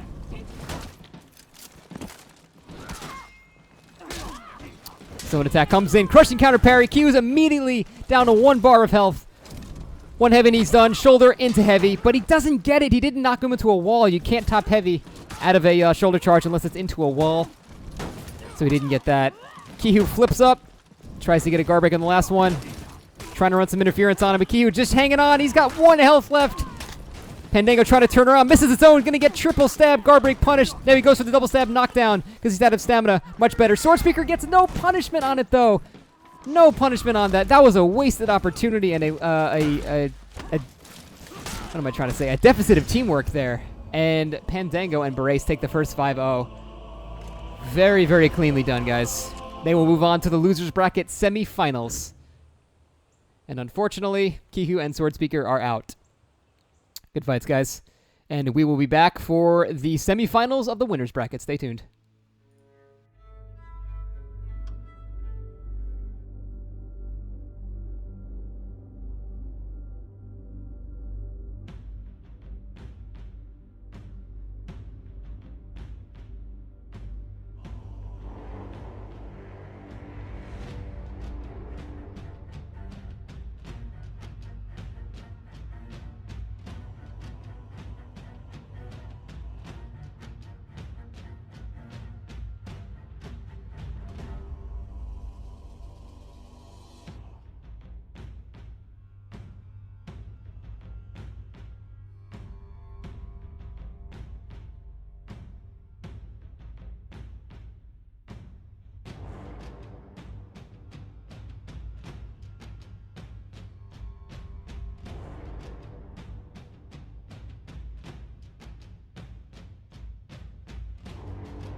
Alrighty. This is the winners bracket semifinals. We have KingRichard and iSkys versus Extheleon and Pete. This should be intense. All of these players are very solid, very cleanly winning their previous fights. Whoever goes down here is not out though. They will have a chance to bring it back in the losers bracket. But this should be a good one, man. This should be a really good one. Round 1. Alrighty. Let's get this one started.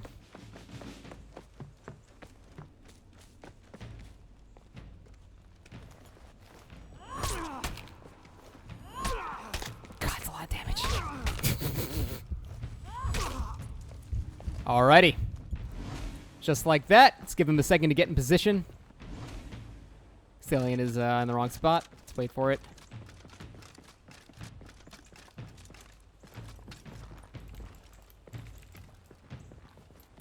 Round 1 is good. Here we go. Pete, smiling to the camera every single time.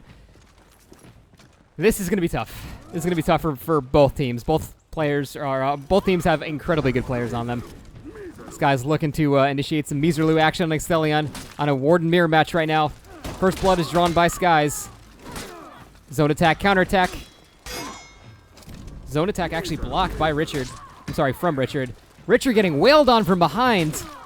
Almost dead, 1 bar health. Pete at full health, not 1 point of damage being taken. KingRichard really struggling to stay alive. He's going to retreat to the corners for a minute. Skys gets his own revenge. That should be a kill.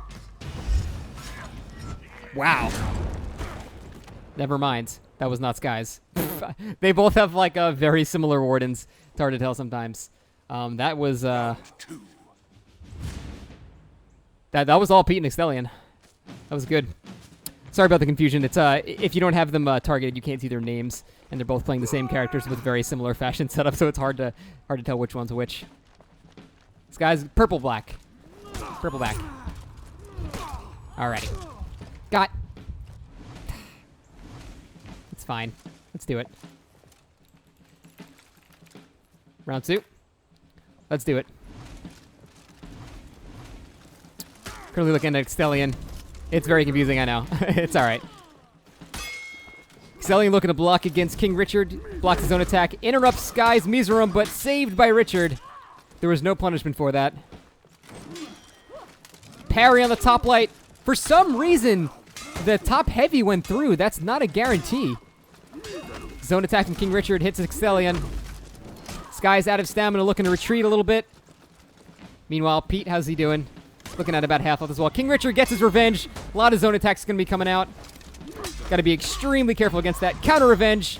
No knockdown on either of them. Zone attack countered. Richard misses his zone attack and misses the recovery and gets hit for it. Pete is now, well, he's in the middle of a lot of stuff. Richard trying to stay alive as much as he can. Both players very low. Skys takes his zone attack. Needs 1 more to finish it off, but he's not going to get it. He'll regen back 1 bar. This is very, very, very close. Both players just teetering at the brink of death right here. Pete is the only one not 1 shot from death. Will the teamwork work? Parry to hit. Nobody's saved right at the last second. He goes for the top heavy, but it misses. And Skys is going to go down as well. Just like that. Pete saving the day. Definitive 2-0 lead from Pete and Extheleon. Round 3.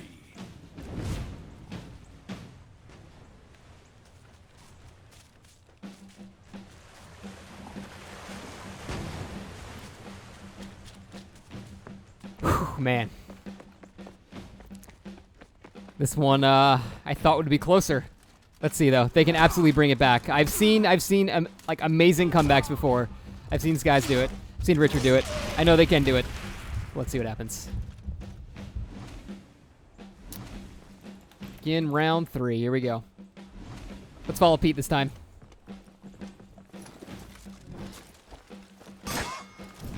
Quick zone attack does not connect. Pete just defaulting to right guard. Again, quick zone attack does not connect.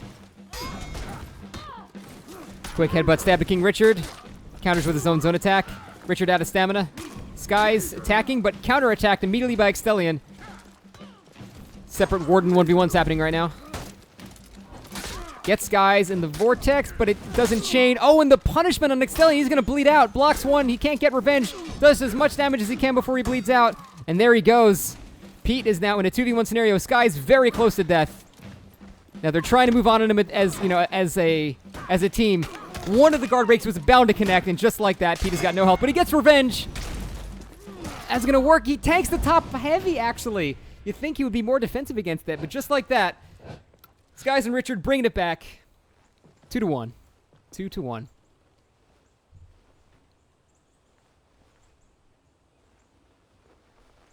Round 4.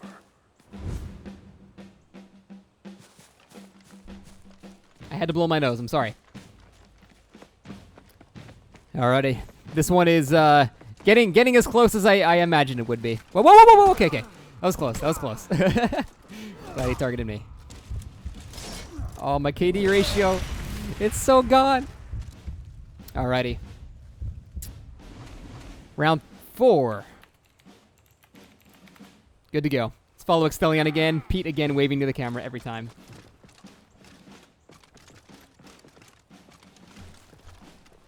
It's always scary to see who's going to make the first move. It is Richard. Zone attacking, apparently, Pete's shield. Skys gets clipped by that. He gets clipped by another one. Headbutt onto KingRichard. Skys turns his gaze to Pete, but he's saved by Extheleon. Skys looking pretty rough. Richard looking to support. Can't get it, though. Top heavy does not connect. Just threw it out there. Skys, 1.5 hits from death. Runs backward, tries to regen as much health as he can. Richard trying to put some pressure on them. They are forcing them to the back of the room. Deflect hit. Did not intentionally do that, though. Skys goes down. Richard can just try to stay alive as much as he can. That's going to be an added stamina drop, and that's going to be so much of his health. He might get a revenge off. Zone attacks his way to safety. But I don't know if he can come back from this one. It's possible. It's been done. Extheleon running interference on the body, not letting him get it back. There's the revenge. Got to keep that guard on right. Oh, he gets grabbed, wasting so much of his time. Throws out some zone attacks, but Pete is all up on that, guarding right, not letting it happen. KingRichard gets almost nothing from his revenge, and he goes down. And it's going to be 3-1 for Pete and Extheleon, showing a commanding presence in that particular fight. Very good. Round 5. I will have you know that I put predictions on this game. You can see them on the brackets. I was the only person that put predictions because I immediately disabled them after that because I'm an idiot. And I figured Pete and Extheleon would be the winners. So if I win, I get absolutely nothing. But Skys is my man, too. I like Skys. I'm conflicted. Alrighty, here we go. Round 5.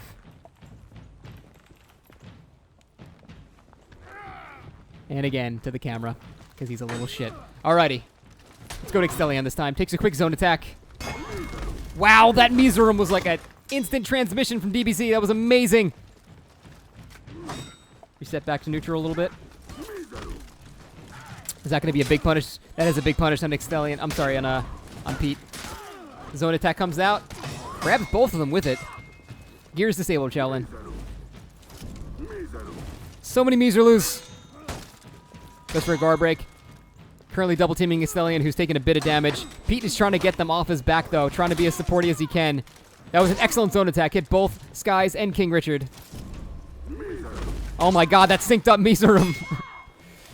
That's going to be a bleeding to death for Extheleon. Can he get any damage before he goes?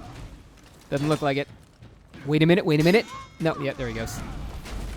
Warlord's got it. No, he whiffs. Oh no.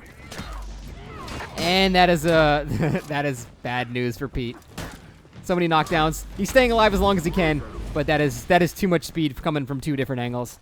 And we're looking at a definitive win for KingRichard and Skys. 2-3. Round 6. That round 6 sounds so weird, man. I don't know why. I'm just not used to hearing it. Alrighty, let me just anime my way in here. Oh god, that scared the shit out of me. I'm sorry. Alrighty. Was the execute net? Okay. Docking a point. All right. Begin round 6. Here we go. Watching Pete.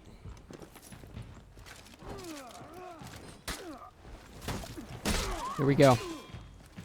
Pete looking for an opening. Goes for a guard break. Does not connect. KingRichard does the fairly slow lunge attack, but Pete does not choose to parry it. Probably didn't expect him to use it. It's a pretty underused attack by high-level Peacekeepers because it is so easy to parry. Skies goes for the punish on Pete, and he gets it. While from the background, KingRichard lands a quick bleed stab on him. Pete is looking like he's got 1 health left after this bleed. He won't die. Goes into turtle mode. Skies is dead. Just like that. Both Pete and Extheleon have very little health. KingRichard can do this with a quick... Yep, with a quick one to both. Zone attack, zone attack. 1 for each. It's a 2-for-1 deal.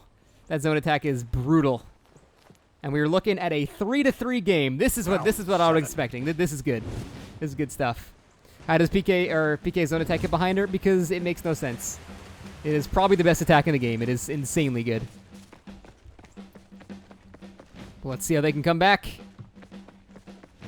This is not a comeback thing anymore, actually. This is just a let's see who wins. Tied up right now in round 7. Very, very good support by Richard, though. Quickly switching targets, getting a jab in, and switching back. I'm liking that a lot. Round 7. Here we go. Let's watch Extheleon.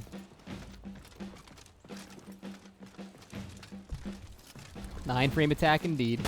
Die in the geyser. No, I can't die in the geyser. I won't be able to see their health bars then. It's very dumb, I know. Extheleon goes to the zone attack. He's ready at half health, though, with that triple bleed. Top light connects to... No, never mind. Did the top light... Or, I'm sorry, top heavy connect to Pete? I'm not sure. Extheleon goes for a zone. Hits KingRichard in the back. Pete goes for a poke, but he's immediately interrupted. Who's immediately interrupted again by Extheleon. Oh my god! KingRichard just got from full health to nothing in half a second. And just like that, Skies is alone. He's got full health versus 2 half healths. It's possible to do. Gets a hit off. That's going to be an execute. Oh, it's not! He's got just 1 health left. Just barely hangs on. And just like that, Skies is in not so great of a situation. Top light is parried. Or, I'm sorry, Superior blocked. Into the headbutt. Nope, no headbutt. I'm sorry. No follow-up headbutt stab. Extheleon has now got enough health. Skies has his revenge. This is what he needs. Can he do it? There's the zone attack. Which one's coming? Zone attack or top light? Miserum comes out. Where's the zone? That interrupt might have screwed him over. Nope. Revenge is gone. He's getting slowly whittled down. Extheleon, keeping it safe, does not... Oh, no! That's not going to be good for Skies! And the headbutt stab, and he's done. Headbutt stab, and he's done. 4-3. Such a good fight. Such a good fight. Such a good fight. Round 8. And just like that, game match. Skies and Richard need to win this one, or they drop down to losers, where they might just come back again anyway. So who knows?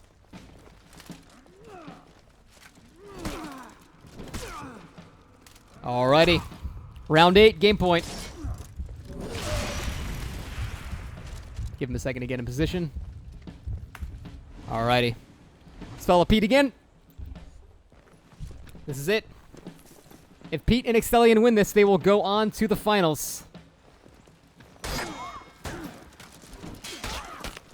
Nice pokes from KingRichard right behind Sky's back. Punished with a heavy, though. Miseru comes from the side, but while focusing on KingRichard, Pete still manages to dodge it. Richard out of stamina. Good time to move on Skies. Looks like Pete is still focusing on Richard, waiting for him to do some kind of leap. He sees Richard is focusing Extheleon, and I see Pete is trying to defend his buddy. Skies looking like a pretty good lead. Does he get him? No, a headbutt poke. Pete looking really low. If he screws up one of these, he's dead. Headbutt poke, and just like that, turned around. Things are not looking good for Skies and KingRichard. Pete is also looking very close to dead. Extheleon, the only one with a respectable amount of health left. Pete moving on to KingRichard. Meanwhile, Extheleon, now they're about even. This could go either way. Oh no, the grab into the wall. That's going to be heavy. No, interrupted. No, it still went through anyway. Revenge on the Warlord. KingRichard needs the clutches so hard, but that's not how you're going to do it. Unfortunately, gets grabbed, thrown to the ground. And just like that, Skies and KingRichard move on to the losers bracket. Extheleon and Pete move on to the finals. We will set up the next match.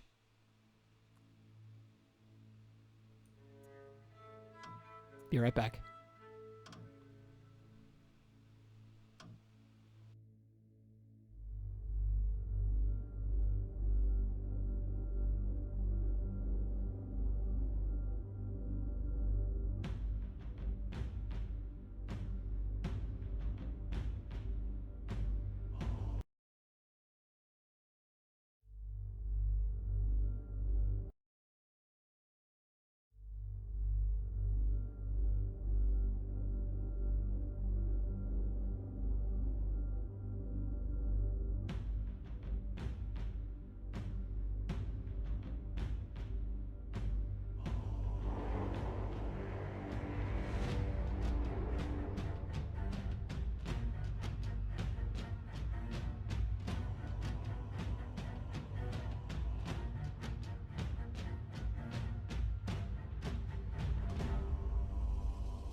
Alrighty, this is the round 3 of the losers bracket. Only one match here, and then they will go to fight Skies and Richard to see if they can get back in to the winners bracket.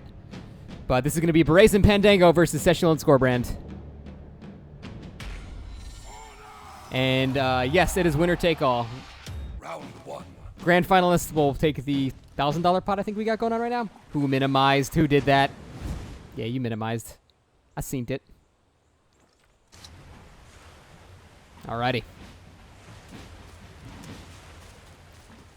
Let's get the show on the road.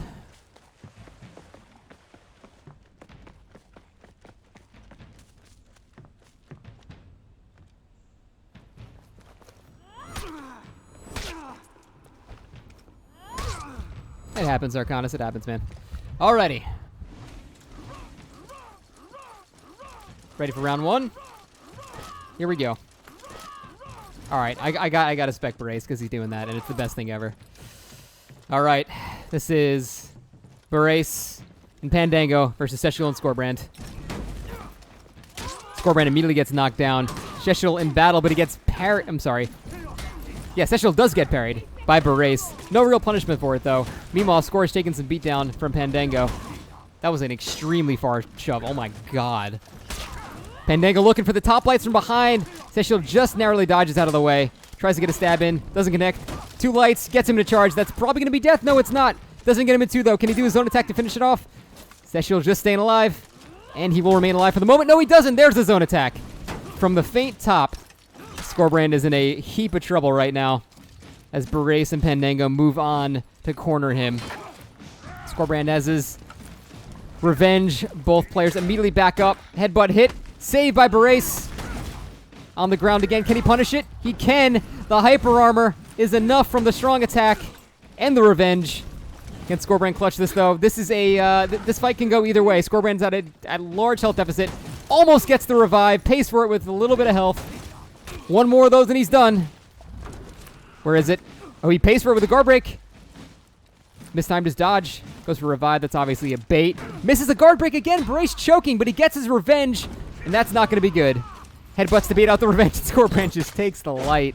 Didn't expect it. Expected the dodge. Expected the shove. Expected anything but a random flail from the side. Barace and Pandaego take game 1. Round 2.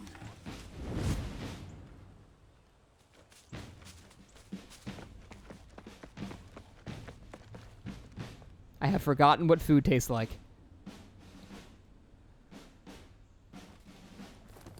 Oh, God. Okay. I always get... Stop running into me! Of all the people to run into. Every time, someone just beelining right for me. Alrighty. Here we go. Round 2 is go. We'll be following Pandaego this time, the Warden. Running attack on Cestial does hit. Skorbrand immediately knocked down. Immediately 180 top heavy to Cestial for 40 damage. Almost half of his health. Is that going to knock Skorbrand down? No, it won't. Cestial is knocked into the wall. Excellent teamwork.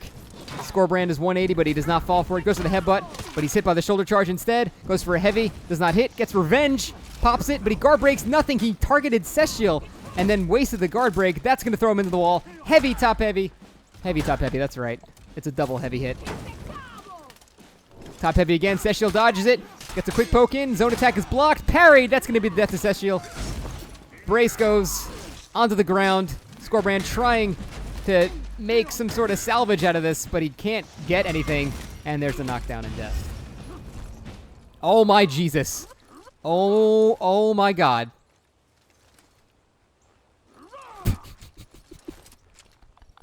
Round 3.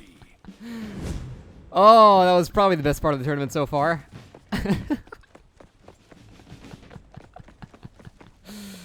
Oh, man. All right. Pandaego and Barace up 2-0. My God, that ragdoll was spectacular. Alrighty. Round 3 is up. See if Pandaego and Barace can make this the second 5-0 of the tournament. Hey, Fuzzy. Random side attack from the Warden. Didn't even follow it up. Nice parry on Cestial. He's going to get a wall bang into a top heavy for 40 damage. Canceled into a feint. Did not connect, though. Now out of stamina. Cestial looking to punish. Will he get a punish? Doesn't look like it. Skorbrand coming to the aid, but it doesn't work because he's bashed in by Barace. Skorbrand now losing a lot of health. Fails his tech. He must have been trying to dodge or something. Knockdown on the ground. Top heavy is not going to connect. No, he feints it. He didn't believe he could hit it in time, which he probably couldn't have. That was a proper feint. Oh, the support from Barace again. However, that gave Skorbrand some revenge that he might very well need. And there it goes. That's going to be a lot of damage. Counter revenge. What happens in this scenario? No, they both knock each other down. I thought maybe one didn't knock the other down, but they're both going to knock each other down. Oh, just like that, they're both even. Cestial goes down. Skor's trying to stay alive, but now he's in a really nasty 2v1 scenario. Can he stay alive? Blocking as much as he can. His only hope is to get some revenge. Top heavy from behind, another 40 damage. Pandaego is doing really, really good work with those top heavies. Targeting one player, and at the last second, you have a lot of control over it. So he switches at the last second, and it's a slow attack, but if you're switching it, it tends to catch people off guard, and that's worked a lot for him this tournament. Anime jump. Yeah, I'm just gonna stand right here. None of you guys can possibly screw this up. I'm just gonna stand still. Here you go. There you go. All right. Yeah, Pandaego and Barace have fantastic teamwork. I don't know if it's the best hero composition, but they have incredibly good teamwork. Begin round 4. Let's see. DeFellis, we talked about that. We figured that would not be a good idea to allow the second floor. It would be far too big an environment. Shield charge, goes down on Cestial. He takes a big fat heavy to the face. Goes for a guard break, but Barace rolls out of it. Looking to get another run in, gets another knockdown. R2 again to Cestial, does not guard break it. That is a free guard break, by the way, if you can manage to block that one. Pandaego is looking to open up Skorbrand. Can't get it, though. Double shield charge. Oh, Skor gets in the middle of the beginning of his shoulder bash. Oh, that's might be the end. That is the end for Pandaego. This might be the first loss. Cestial looking really low. Barace out of stamina, though. Skorbrand doing just fine. This should be a good opportunity to... Oh! Cestial is knocked down yet. All he has to do is just dance around for a while. No counter, it's fine. As long as Cestial just kites him around, he should be okay. Skorbrand got a little aggressive there. The zone attack from the Conqueror. You never see it. What the hell was that? I think it actually hit somebody, though. It's impressive. Skor looking to apply the pressure. Revenge comes out. No punish, though. Cestial goes down. Actually, there was a punish. Skorbrand in trouble now. He should be getting revenge soon. He gets knocked down. I'm not going to complete that song. I almost did it. Oh, God, that was scary. I almost memed. And just like that, Skorbrand and Cestial are sticking in this. They're staying in there. Conqueror does have his own attack. Little known fact, he does have his own attack. Round 5. Skorbrand and Cestial determined to not be knocked out of this one so easily.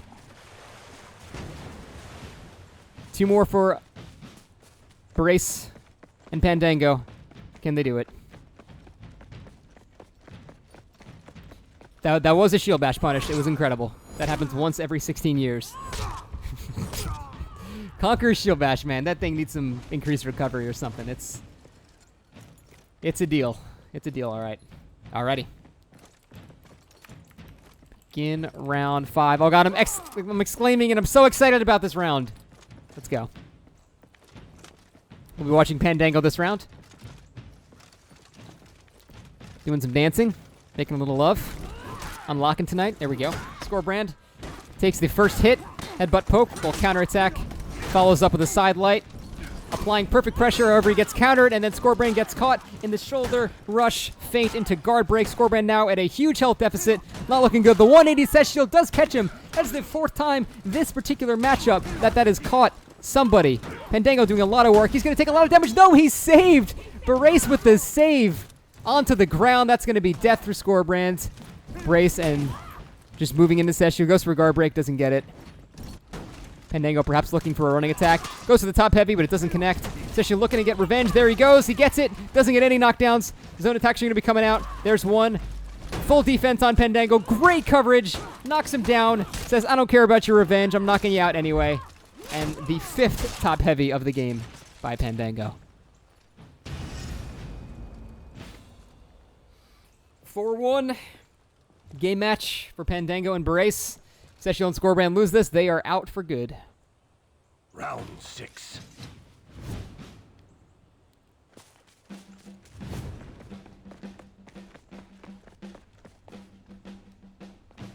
I'm going to take a quick drink because I haven't put anything in my mouth since yesterday.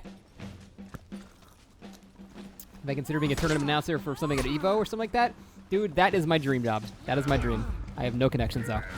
Down I go. Alrighty. Begin round 6.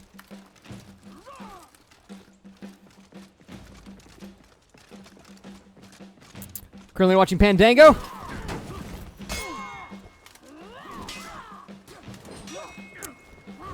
Trying to apply some pressure to Cestial. Cestial gets the pokes in. Fine, Snake, jeez. Alright. Cestial gets knocked down, but he can't punish it because of support from Skorbrand. Barace actually looking pretty unhealthy. Skor dodges. Headbutt poke, but it's blocked. What? Is that something Conqueror can do? Can he block the stab? I've heard you can hold left to block that stab, but mixed results. Barace looking for the knockdown. Nope.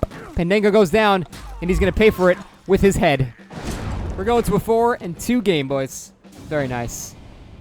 I bet that he called out for support there, and he ran over, but it was too late, and then he got punished for it. Round 7. Oh, it's an all guard on the stance. I see. Okay. Yeah, I do not play Conqueror or Warlord. As effective as they are, I'm not a fan of their playstyle. Warlord's a bit more fun than Conqueror, at least. Down I go. Appreciate it, Argark. Alrighty, round 7. Again, game point. Pandaego and Barace take this. They are moving up to fight Skies and Richard. Barace looking for the knockdown, doesn't get any. Ooh, he gets caught in a guard break, gonna take a lot of damage from that heavy. Skor gets knocked into a wall, counters with his own. Skor's already out of stamina, not in a good place. He's gonna get knocked down from this. That is not good against the Conqueror. He gets revenge though, at least. Instead, Cabo not gonna be in a wall. Oh, but he's out of stamina. That's gonna be a top heavy. That is Pandaego's what, 6th top heavy of this? 2 side lights, catches him again. Cestial's down. Oh wait, no, the out of stamina. It still connects though. It still connects. And this might be the end. Skorbrand trying to lay as much pressure on Barace as he can, but now he's getting in trouble here. Skorbrand is kind of out of options here, and the top heavy, and there's really nothing he can do. Gets his revenge, blows it as soon as he can to not get picked off by something. Gets as much damage as he can. Gets guard broken into a wall. Wastes some of his revenge timer.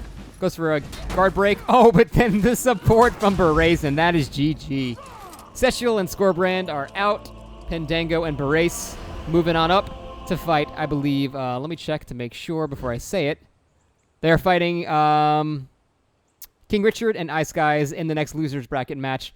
But first, actually, no, we'll be doing that next. So we'll be going Skies and Richard now. Alrighty, guys. See you in a minute. We'll set that one up.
Alright, it's time for the final match of the losers bracket.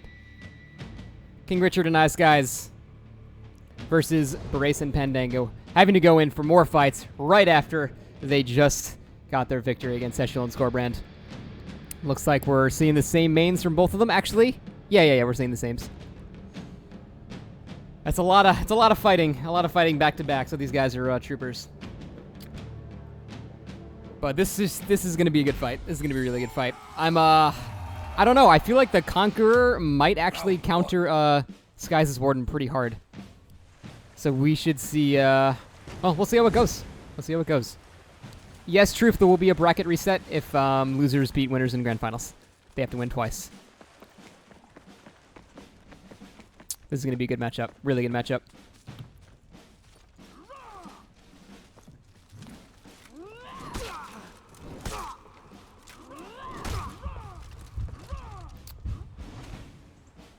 Alrighty, round one.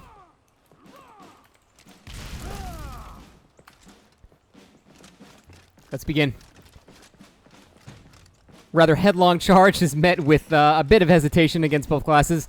I think Barace is going to be a contender to deal with Skies. See how it goes. Nice dodge, goes into a Miserum. Does not connect it though. Oh no, kicked into each other and the knockdown. That's a lot of damage going on Richard, who's out of stamina. Takes a bar of health. 2 bars of health, I'm sorry. That forward lunge went nowhere. That was weird. A whiffed shoulder charge. Or rather, the sprinting charge. Pandaego taking a hit. Takes a zone attack. Richard taking a lot of damage, too. Barace looking to punish. He's out of stamina, though. Pandaego drops down. Barace is out of stamina. KingRichard looking a little low.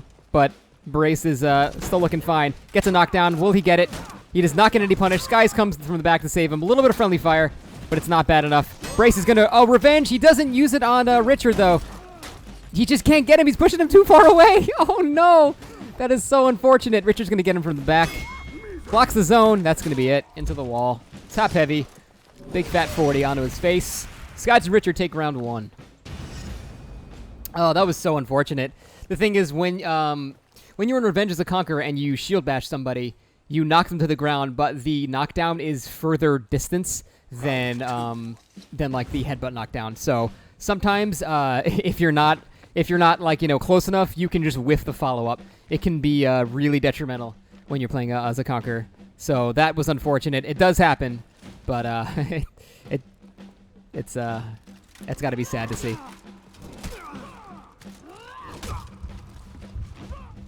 Alrighty, round 2 begins. Here we go. Currently following KingRichard, the Peacekeeper, accompanied by his companion Skies, the Warden.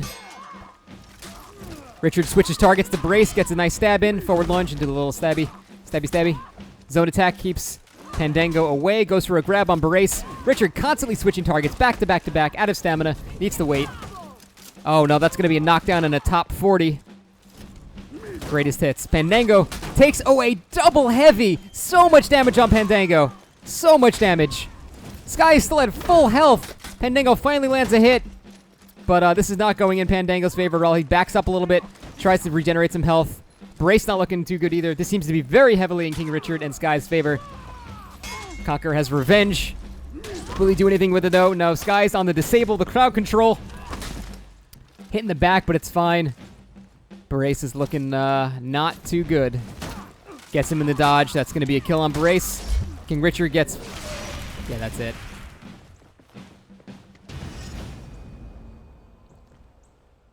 Gets revenge and it's over. There's no end in Pandaego. I know. I just say it. I just think of Django Unchained every time and I just say Pandaego.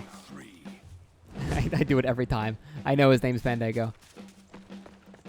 Anyone in the tournament playing Nabushi? JLF mains Nabushi, but he was not bringing it because Nabushi's not particularly competitive, especially in a 2v2. Offers very little except like the kick for crowd control, so. Alrighty, ready for round 3. So far, a commanding lead, Skies and Richard. So they do on team 3. I'm sorry, on round 3. Again, always struggling that struggling to find that initiation. The knockdown is met with no support. A little bit of a maybe miscommunication there. KingRichard already with revenge. Pandaego goes for the punish. Immediate turnaround zone attack. Annihilates Barace before he can even respond. Pandaego with 1 health. He's pretty much 1 zone from dead. And that's it. 3-0 commanding lead from Skys and Richard. Playing like a very solid team. Richard is having some very impressive switches. And Peacekeeper is the perfect hero for that. That forward lunge that can hit somebody very quickly at great distances is followed up with the bleed stab. So switching between targets like that very fast is just very, very, very useful. Peacekeeper is definitely an asset to a 2v2 team. Kind of like Shigoki and Warlord. Very, very, very useful. Ready for round 4. Look at that sync up. They're so cute. Alrighty. Watching KingRichard throws in the zone attack on Pandaego, who's not able to block it. Shield bash is met with no punishment. Richard switches, but he's out of stamina. Gets a heavy. No knockdown for the top 40 at least. Pandaego can't get a hit on him. Now both players out of stamina. Skys currently focusing on, appears to be Barace, but his back is to Pandaego, who lands no hit. Skys saves Richard from a possible vortex. Pandaego looking to finish KingRichard. Skys in the meantime getting clipped by Barace. KingRichard looking a little low, but he can get some more nice hits on Barace at the cost of a lot of health. He gets his revenge up though. Zone attack comes out of nowhere. Gotta be blocking right against that all the time. Barace goes down. This is gonna be a 4-0 win right here, and there it is. God, PK with zone is just terrifying. It's just terrifying. I honestly don't know what's more scary. Like, because you can hold right and guard against the PK zone spam in revenge, but it comes out so fast, and you can cancel it and do it like every half a second, and it's like instant. It is insane how much you can go. But obviously, spamming attacks will get you parried. Even the best attack, the PK zone, will still get you parried. So this is it. This could be a 5-0 lead. Pandaego whiffed the first one. That's a bad sign. Down I go. Alrighty. Round 5. It's good to go. We'll be watching Skys this round. It deserves a nerf. I think PK zone needs a little bit of a nerf, yeah. It's a bit too ridiculously fast. Skys hits a guard break uninterrupted. Barace can't deal with it. Tries to get a cancel into a guard break. Does not work. KingRichard apparently taking a lot of damage. Barace looking for a charge. Can't get one. Misses the guard break. Tech the second one, though. Skys looking to apply some pressure. Looks like a parry from Barace on KingRichard. Will he be able to support him? Is Richard going to get out? He zones and he gets out. Pandaego unable to clean up the kill. There's the leaping stab. Switching targets very fast. From behind. Unfortunately pushes him out of range and he can't do anything about it. Pandaego gets a hit. Switching targets to Barace again. That's the end of Barace. Pandaego. Can he finish off Richard? No, he's not falling for it. Mizulu comes out. And the top heavy will give them a 5-0 annihilation of Pandaego and Barace. And that is it. Skys and Richard quickly dipped into the losers bracket and got the hell out of there almost immediately. And that is it. Now we are moving into the finals.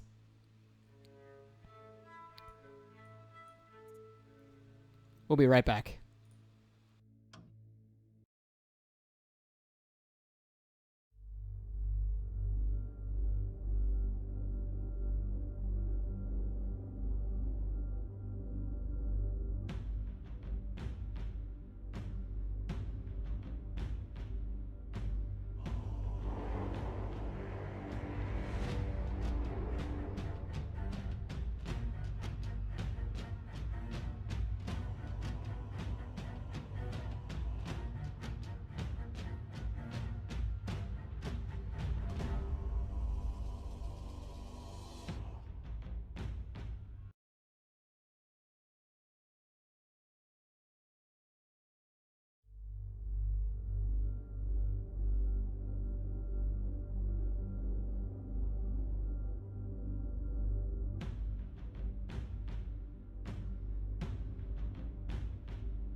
We are moving into the finals right now. So here's how this works. If Pete and Extheleon win this, they are the champions, and that's it. They will win the full prize pool split between them, and that's all there is. Now, if Skys and Richard win this, coming from the losers bracket, they will enter into a grand finals and have to win again to take it all. So far, only Pete and Extheleon are the undefeated ones, so they're going to have to, KingRichard and Skys will have to win twice in order to actually do this, but these are the finals. If Pete and Extheleon win, then that is it. Round 1. So here we go.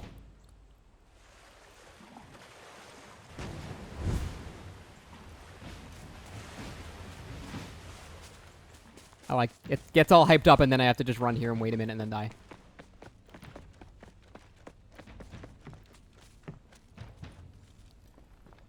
Light me up, Pete.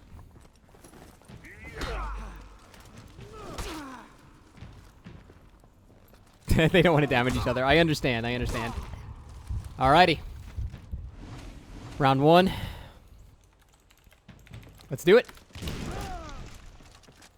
Currently watching Skys. Now on Richard. Looking for an opening. Zone attack quickly blocked. Skys goes for running attack. Does not connect. Top lunge is also blocked. Extheleon is not having any of that. Not finding an opening. Extheleon punishes Skys a little bit. Top light blocked. Top light block, or missed rather. Zone attack is blocked by Extheleon again, letting none of these things get in. Pete taking some heavy damage. Skys getting punished for it though. Is he out of stamina? Did he go down? No, it doesn't look like it though. He was thrown, but he didn't go down. Pete on a defensive mode right now. Extheleon laying some smackdown on Skys, who's taking 2 shoulder charges in a row. KingRichard looking very low. Not supporting much. Pete offered no support to Extheleon there, and in fact just hit him in the face. Extheleon goes down. Will Pete go down? I saw the indicator. He almost died. This will be it. And just like that, Skys and Richard up 1-0. The original prize pool was $600. Sanguinate. So you guys have raised over $500, which is awesome. Round 2. Alrighty. Round 2. Skys and Richard taking the lead. Let's see how far they can get. As I sit here and kill the hype again between rounds. Boop. Boop. Instant. Boop. And boop. Alrighty. Round 2 good to go. Let's focus on KingRichard this time. Now let's watch how he always switches between targets. He's going to look at one and probably lunge at one and then, get a stab in and switch back again. There's one. He's like a rogue doing sneak attacks. Getting that bonus D6 on there. Gets that zone attack off. Pete not having any of it though. Extheleon getting a little battered down. Oh, actually, KingRichard takes a bunch of damage from that top heavy. Zones and turns won't be enough. He gets his revenge. Zones blocked. Extheleon gets hit. Zones blocked again. The zone spam. The PK zone spam with revenge is ridiculous. Extheleon running on a timer here. He goes down. KingRichard goes down before Extheleon bleeds out. We're looking at a 1v1. Skys versus Pete. And they're doing a mutual revive. Mutual revive. And both players are back up. Pete gets an all block. Skys looking so low. One poke and he's down. KingRichard can't stop it. Now, Peacekeeper is not... Okay, never mind. Pete just... I thought for sure Pete would just block that. Just dies to 2 lights. Simple screw up. It happens. Happens even to the best. Side heavy. This could go either way. 1v1 prowess. Infinite stamina with the revenge. You just gotta get out of there. That's gonna be a free revive. Will he get it? Will he get it? Oh, it's a bait into a beautiful stab. Honestly, he probably could have got the revive off or just won it right there. Either way, they probably would have won both. So, Richard and Skys taking it 2-0. Looking good for them so far. Looking very good. Very well played. Excellent bait.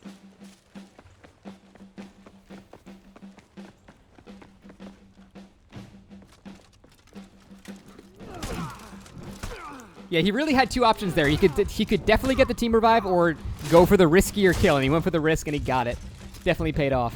Round 3. Pete's got to hold on to this. Exthelion's got to hold on to this. They're falling behind. Will Skys and Richard choke?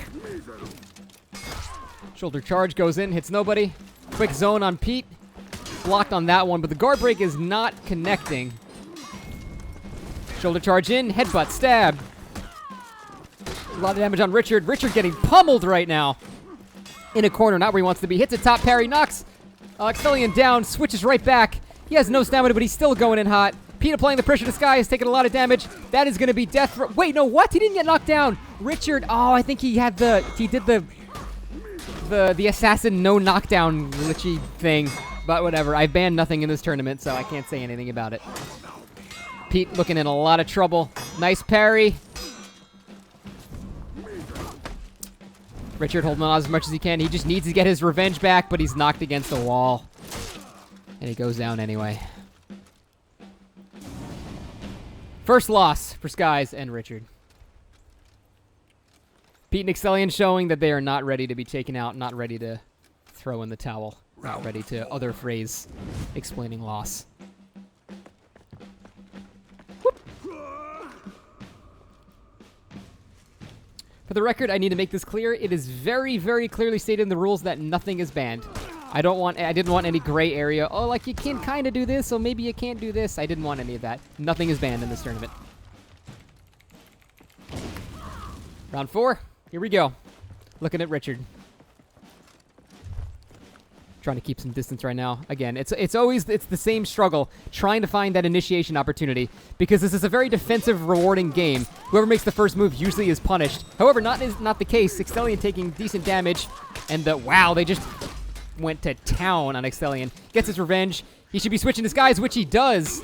This guy's gonna get hit in the back. No, he gets nothing from it. He gets nothing from it. Completely wasted revenge. Richard doing fine. Takes his zone attack though, a little bit lower. Zone attack triggers the revenge, but it doesn't lead anywhere. This guy's getting double teamed right now, not in a good way. Zone attack comes out, knockdown. That's going to be a death for Richard. Extheleon using his revenge for the knockdown. This guy's in a lot of trouble, and that is just, oh my god. That was just not even, that wasn't even appropriate to stream.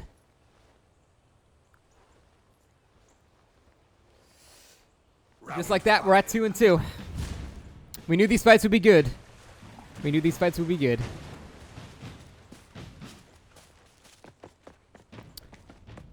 Pete and Extheleon coming back very, very strong.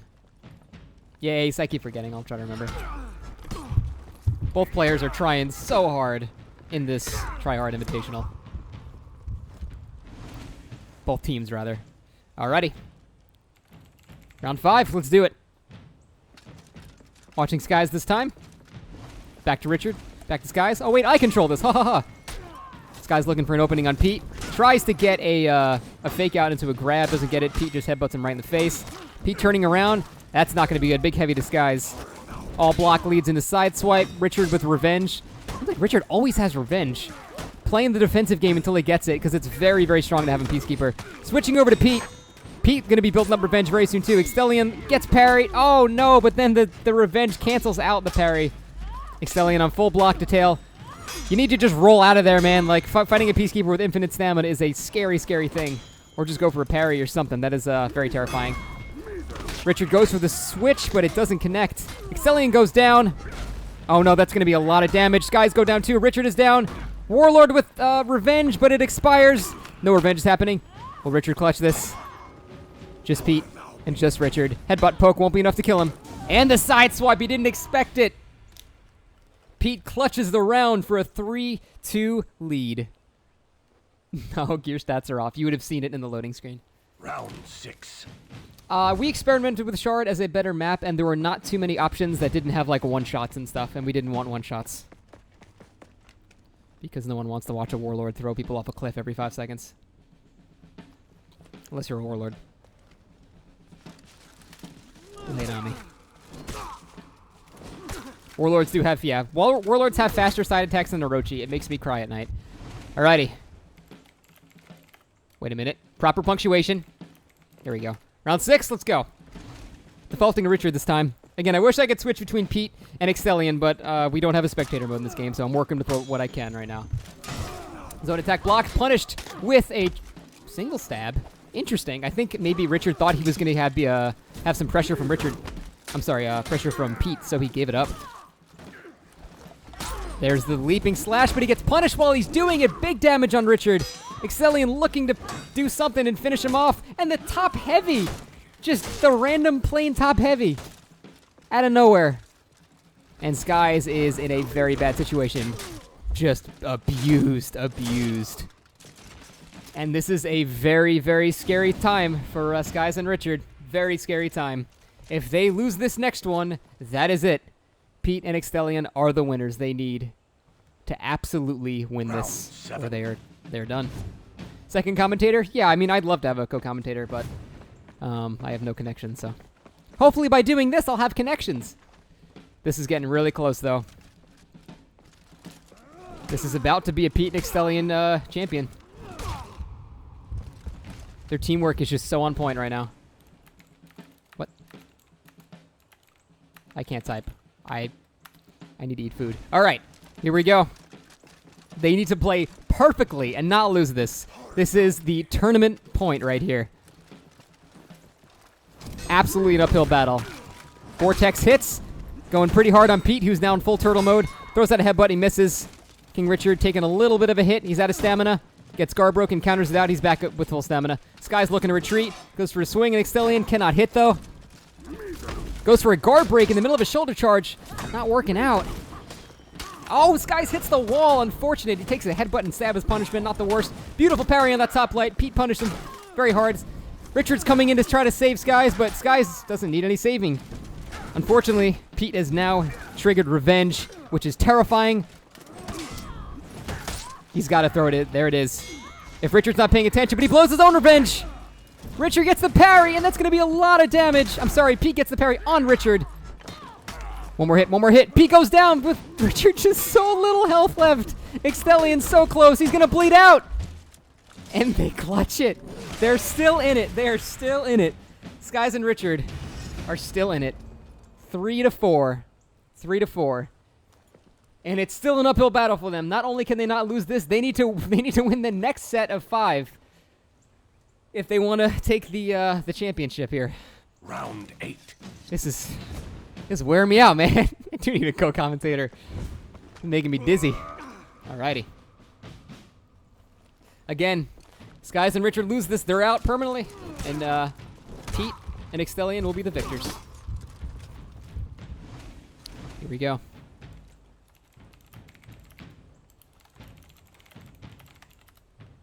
Alrighty. Focusing on Skies right now. Looked like he fainted his zone attack, but I think he just switched guard. Some pressure on Extheleon, but it leads nowhere. Skies with a Dark Souls roll, aggressively going on through. Wall charge leads into nothing. That wall charge will lead into something, though. Only a regular side hit, though. No top heavy. Pete laying the headbutts on. How's Richard doing? Richard's looking low, but he's got his revenge up. Blows it out. Pete needs to get on Richard and make him not throw out any aggression.